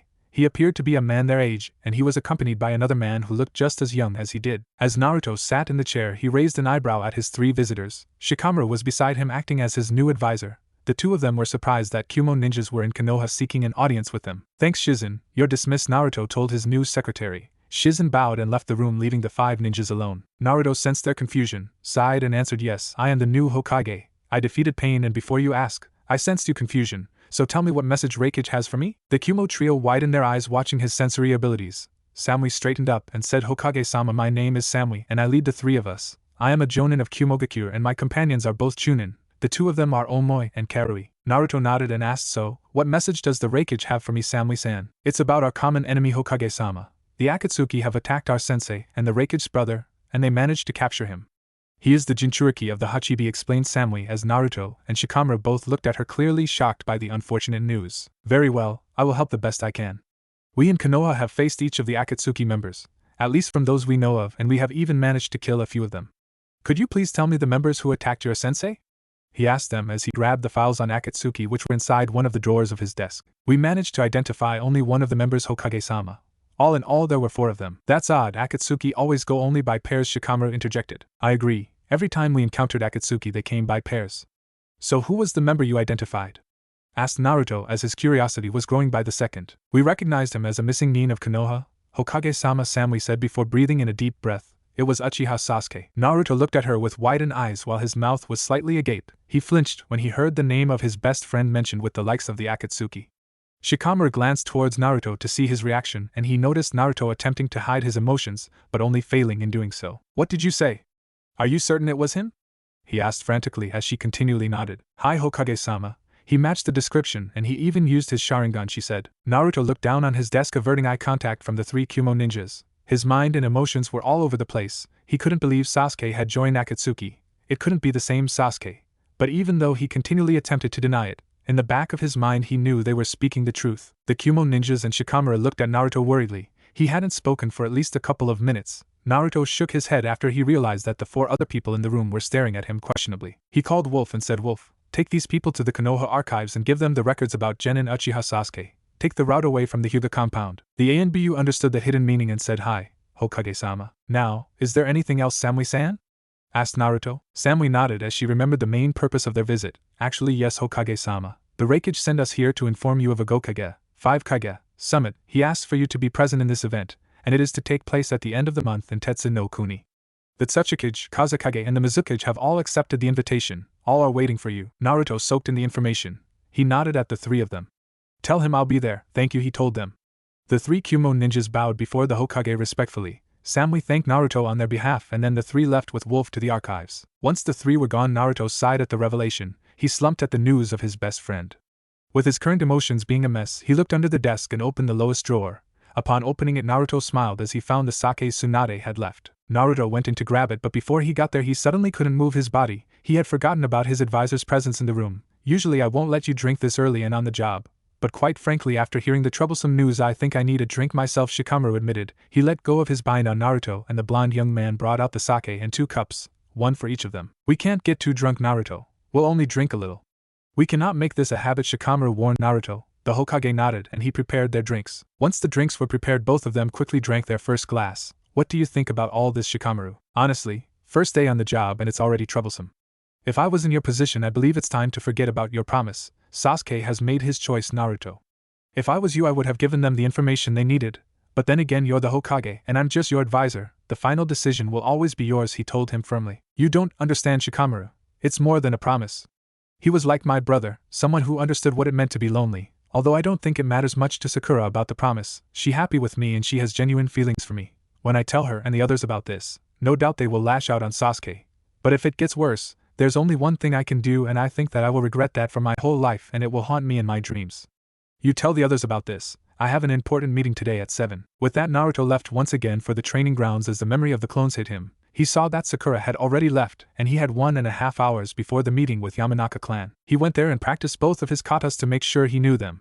He was still lacking a bit in the basic kenjutsu katas but decided to ask advice from his Nico Nachan later. He was able to burn the whole leaf without a problem. He was also able to crumble a leaf to dust without a problem and was able to reverse the water current for 2 minutes. It was good but not impressive. He decided to make the time limit of 10 minutes until proceeding to the next exercise. He was also able to make 4 cuts simultaneously in the waterfall, but for him that was not good. He decided that the number should be a minimum of 15. He then decided to test his super strength. He saw an earth wall roughly 10 feet high, 2 feet thick and 15 feet long.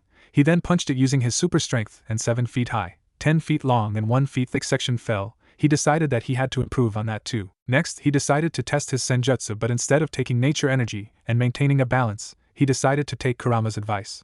He took nature energy, but instead of using it as a separate source, he decided to flow nature energy through his chakra coils. It caused different markings to appear on his face. He had black lines running from his eyes to his ears, and a black dot inside of a black circle outline appeared on the center of his forehead but was hidden by his headband. The black markings also covered his eyes like the Toad Sage mode. He now had a brown iris with a small white pupil in the center. A/N, Hashirama Sage mode markings. Look at the profile pic. Naruto felt different from when he was using the Toad Sage mode and decided to test it out. Earlier he needed minimum of 1 clone to make a Raisin Shuriken, but now he held out his hand, a Raisin Shuriken began to form. It was the same size and Naruto was able to throw it too. It was just as powerful. Naruto thanked Kurama and dispersed his Sage mode.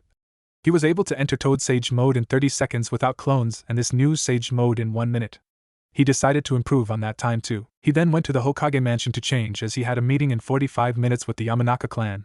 After the Uzumaki Namake's compounds were complete, he would move on there. He showered and changed, this time wearing his black-orange jumpsuit with the Hokage's robe on and his pouches, ninja tape and katanas along with the Inuzuka Fang necklace. He walked through the streets and saw that the reconstruction was going well because of his clones and Yamato spamming buildings. As he walked through the village, he saw people waving back to him, mothers asking him to kiss the foreheads of their babies and fangirls stalking him. He made his way to the Yamanaka flower shop. Yamanaka Ino was sitting and helping in her flower shop. She still had 1 hour to go and meet her Konoha 11 friends for something important, as Shikamaru said. The door opened and she saw Naruto enter. She immediately blushed when she saw him in that outfit. She also saw that he had the special katana of her clan on the left side of his waist. Naruto entered and saw Ino and sensed it again and asked, was I really this dense when it came to girls, Kurama? Yes, that Hyuga stalked you for years and was still stalking you. If I were in your position, I would have not regarded her feelings. She saw your suffering and did nothing as far as I remember, answered Kurama. He thought on the inside if she would have loved me, then would have done at least something. It took me dying to make her confess her feelings. He looked at Ino and said, hey Ino-chan, how are you doing? Ino broke out of her stupor and blushed heavily when she heard him say her name like that and answered, oh hey, Naruto-kun, what are you doing here? Naruto answered, I have a meeting with your father, some clan matters, and before you ask, no, I won't tell you. I don't want to spread a SS class secret in the whole village. Ino pouted, which made Naruto blush, and he thought out loud, even my puppy dog eyes jutsu is a failure in cuteness when you and Sakura-chan pout. Ino looked at him with a blush rapidly spreading on her face. Naruto looked confused and Kurama enlightened him. You said that out loud, Gaki. Naruto's eyes widened and he went to apologize, but Ino asked him, did you mean it? Naruto looked at her and answered yes, of course I meant it. He then looked at the time and said, Ino, don't you have to go to that meeting that Shikamaru called? Ino replied yes, and are you coming too? Naruto replied no, though it is something important, and all of you need to make a decision on it. Me and Shikamaru have already decided. Ino wondered what it could be as she saw Naruto leave with her father, and went to change and get to the gathering herself. Naruto sat down opposite to Inoichi as he took out his father's letter and handed it to him. He knew what this was about and he talked with Naruto about each business that Namikaze owned. It turned out that 55% of business in Konoha and Hai no Kuni were owned by the Namikazes. He then told Naruto about Uzushio-gakure, and Naruto made a mental note to visit Uzushio and gather anything left there. He then finalized everything, which included that the Namikazes will give the Yamanakas rare herbs, flowers and poisons along with antidotes and allow them to research in the Namikaze greenhouse in return for managing the Namikaze businesses until Naruto reveals himself, and the traders get to know him. He left the Yamanaka flower shop and wondered how his friends were taking the news of Sasuke's betrayal, and what their decision on that matter was. He went to his office and told his ANBU and told them to gather the population of Konoha for an important announcement the day after tomorrow. Konoha 11. After they were assembled, Naruto's meeting still ongoing. Everyone sat there and looked at Shikamaru as he was the one who had called the meeting. When everything was settled, Shikamaru spoke up. Okay, even though no matter how much troublesome this is, I have really troublesome news and it involves Naruto, Akatsuki and Sasuke. Everyone except Neji and Shino gasped when they heard this. Their reaction was just a wide-eyed Neji and Shino who were eager to hear what Shikamaru had to say. Before anyone could say anything, Shikamaru continued, Sasuke became part of Akatsuki. Everyone seemed to gasp at this. Kiba shouted, what the hell is going on? What on earth possessed Sasuke to join that organization? I don't know, but Akatsuki had managed to capture the eight-tailed host. You can already see where this is going. Shikamaru answered. Ino then spoke up, but that can't be right. Sasuke joined the same organization as his brother. The same organization that killed the Asuma-sensei. Shikamaru sighed and continued, it wasn't the fact that Sasuke captured the eight-tailed host that served as the breaking point for a foreign village to move out. It was the fact that the eight-tailed host was the brother of the Reikage. You understand now? Sasuke caused such an international uproar that the way I see it, Naruto has no choice but to place Sasuke on the bingo book, lest he wants our village to go to war. Besides, I'd be damned if they take Naruto. This time, Shikamaru's expression turned grim. This time Kiba's fists were shaking. So it comes to this, then do we have a choice? Sasuke was our friend, but I'm not going to let him take Naruto. Shino replied in his monotone, if persuasion through words cannot reach Sasuke anymore, then there's no helping it. I'd rather kill Sasuke than lose Naruto. What's going to happen? Ino looked at Shikamaru in worry. Shikamaru grabbed one of his teacher's trench knives and gripped the handle as tight as he can. We're going to take care of Sasuke. It's bad enough that Naruto carries the burden for all of us. We can't rely on him forever. We need to grow up as well. Shikamaru said. It was then that Ino and Sakura started breaking down.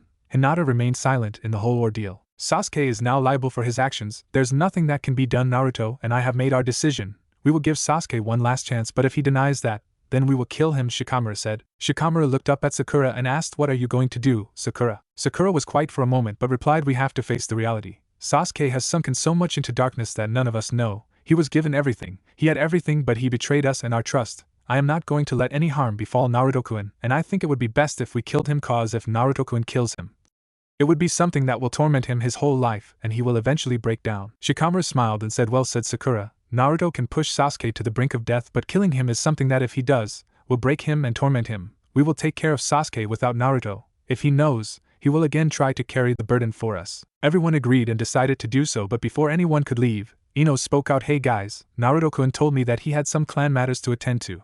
Do you know which clan Naruto belongs to? Shikamaru answered to her, yes, the Uzumaki clan and probably the Namikaze. He added inside his mind, look up for it in the library, explaining his troublesome.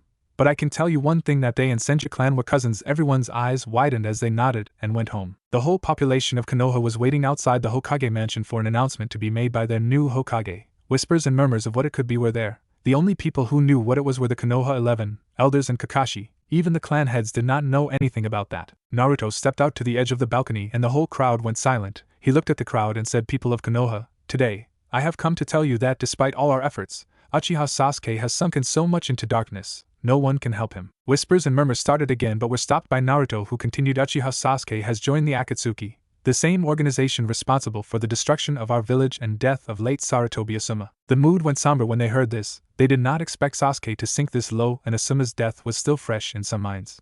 Naruto saw this and did not like the next two news he was going to deliver. He was also responsible for the capture of the Hachibi Jinchuriki, who also happens to be the Reikage's brother. All shinobis and civilians widened their eyes on this. It meant that the Akatsuki was even stronger, and now they would come for Naruto. He gave them the final piece of information as of now. He is added to the bingo book as an S-rank missing nin, dead and dead only. No favoritism will be shown, and he to be approached by either a S-rank ninja themselves or a group of A-rank ninja. Naruto saw the somber mood of people and decided to act on this. Uchiha Sasuke never cherished what he had, but we will. Everyone looked at him as he continued. We have bonds with each other, we all are a family. As long as we cherish our bonds and protect them, the will of fire will burn brightly, and it will give us a reason to fight, to protect, and never go down the path of revenge and darkness. The mood suddenly brightened up as people looked up at him. He continued. The will of fire gave Shodai-sama a reason to fight against Uchiha Madara, and it gives me a reason to fight against Uchiha Sasuke. I have bonds here, precious people here, and all of you are my family, and Uchiha Sasuke has just did the worst thing. He has decided to go against Uzumaki Naruto's family. I will protect all of you as my family. No one messes with my family and gets away with it. The crowd was cheering harder than usual when they heard Naruto's words, and his friends and senseis were smiling as they watched how Naruto again changed the somber mood of people. Soon afterwards, everybody went back to work. Naruto then went back to training, leaving his clones with the paperwork. Today, he decided to finally summon the phoenixes. He decided to summon the boss so that he could pass their test and become the phoenix summoner and possibly train with them in senjutsu. He got to the middle of the training ground and told Sakura to stay away. The hidden ANBU were also watching curiously as to what the blonde wanted to do. He bit his thumb, drew out blood, gathered 50% of his chakra, did the necessary hand signs and slammed his hand on the ground. There was a massive puff of smoke which cleared to show 3 phoenixes standing 60 foot tall. The first one, which was in the middle, was a beautiful rainbow-colored phoenix with yellow fire as its eyes. The second phoenix, which was to the right of the first one, had red flames as its body and blue fire as its eyes. The third and final one had blue fire as its body and green fire as its eyes. They looked around and saw Naruto standing on the ground. The middle one, probably the boss, asked in a masculine voice, "Where are we, child, and who has summoned us? The last time we were summoned was 19 years ago. But looking around, it seems like this is Konoha. What happened here?" Naruto bowed and answered, "You are right. You are in Konoha. As for what happened here, it's a long story, and I was the one who summoned you. You probably knew my Ka-chan, Uzumaki Kushina." All of them widened their eyes as the boss answered, "Oh. So are the one Fukasaku was talking about. We have been waiting to test you and make you our summoner. My name is Kawashika. The red one is Kaiwanaru and the blue one is Kaiwamatsu." Naruto bowed again and said, "Nice to meet you, Kawashika-sama, Kaiwanaru-sama and Kaiwamatsu-sama. So what is the test for Phoenix Summoners?" Kawashika picked Naruto up by his claws and set him on his beak and asked, "Why did you become a ninja?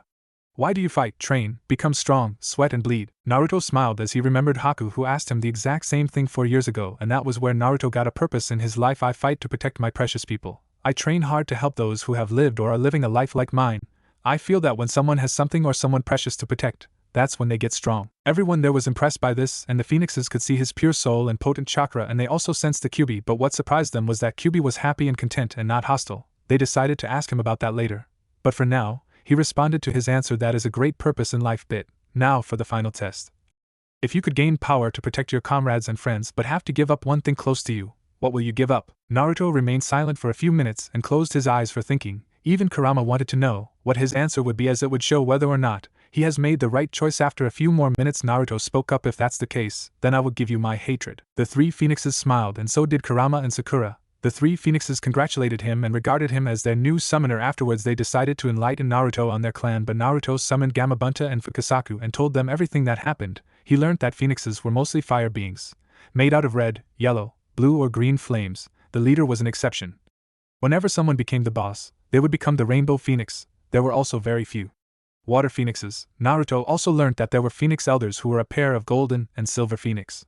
When everything was over, the summons went home, leaving Naruto to do one final job. Naruto then summoned the leader of the wolves, who was the same size as Akamaru. He looked at Naruto and nearly confused the boy from Minato. The leader was a gray wolf named Takeo who agreed to help Naruto. He then found out that wolves were used for tracking, spying and support in a battle. Wolves were associated in right-on attacks.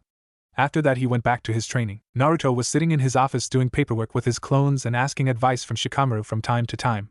Today was his resting day, as he had the level 1 gravity seals for 6 days, and today was the day he let his muscles rest and adapt. He then looked at Shikamaru and asked, "Hey Shika, do you know any person who can help me today?" Shikamaru looked at him and asked, "Help you with what? Today is your resting day, isn't it?" Naruto sighed and replied, "Yes, and that's why I am asking you this. There is no one who I can spend the rest of the day with. I want someone to hang out with. Think about it. The Shodaime had his family. The Nidaime was too much of an emo and serious guy. Gigi and me and you guys. Yondaime had his friends and family, and Ka-chan had sake and teaching Sakura-chan. I want something to do when I get bored or someone to hang out with." Shikamaru smiled and replies, "Well, I know a troublesome blonde who can help you. Ino-chan?" asked Naruto, which earned a raised eyebrow from Shikamaru, but he ignored it. Yes, Ino, she is the Miss Beauty of Konoha and the Gossip Queen. You can hang out with her, and she will be more than happy to help you, and I think you should do it because you have never done these things and she is the perfect person to do it with. Just make sure you have a heavy wallet. But I'm sure you have that, don't you? Said Shikamaru. Naruto looked at him with a deadpan expression and replied, of course. My whole inheritance puts the fire daimyo to shame. Well then that's good, go Naruto. Even you deserve a good rest, because you will start to train like a maniac as soon as your rest is over. Naruto grinned as left his office to search for another troublesome blonde.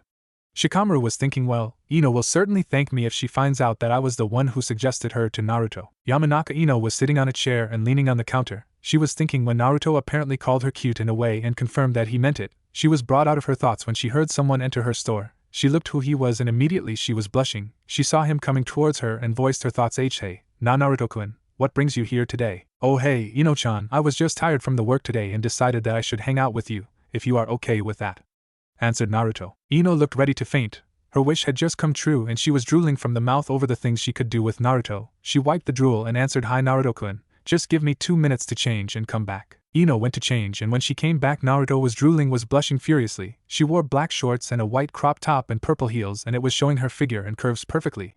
Naruto wiped off his drool and said, you look great Ino-chan. Ino merely nodded and took off with Naruto for the rest of the day. They first purchased many clothes for Naruto as all he had was ninja gear and formal kimonos, and afterwards, they had a nice lunch and went to do some more shopping for Ino. After that they brought some ninja gear and when Naruto sealed all of his and Ino's things in different scrolls, watching that sunset was close, Naruto looked at Ino who was sitting with him on a bench with her head on his shoulders and their fingers were intertwined.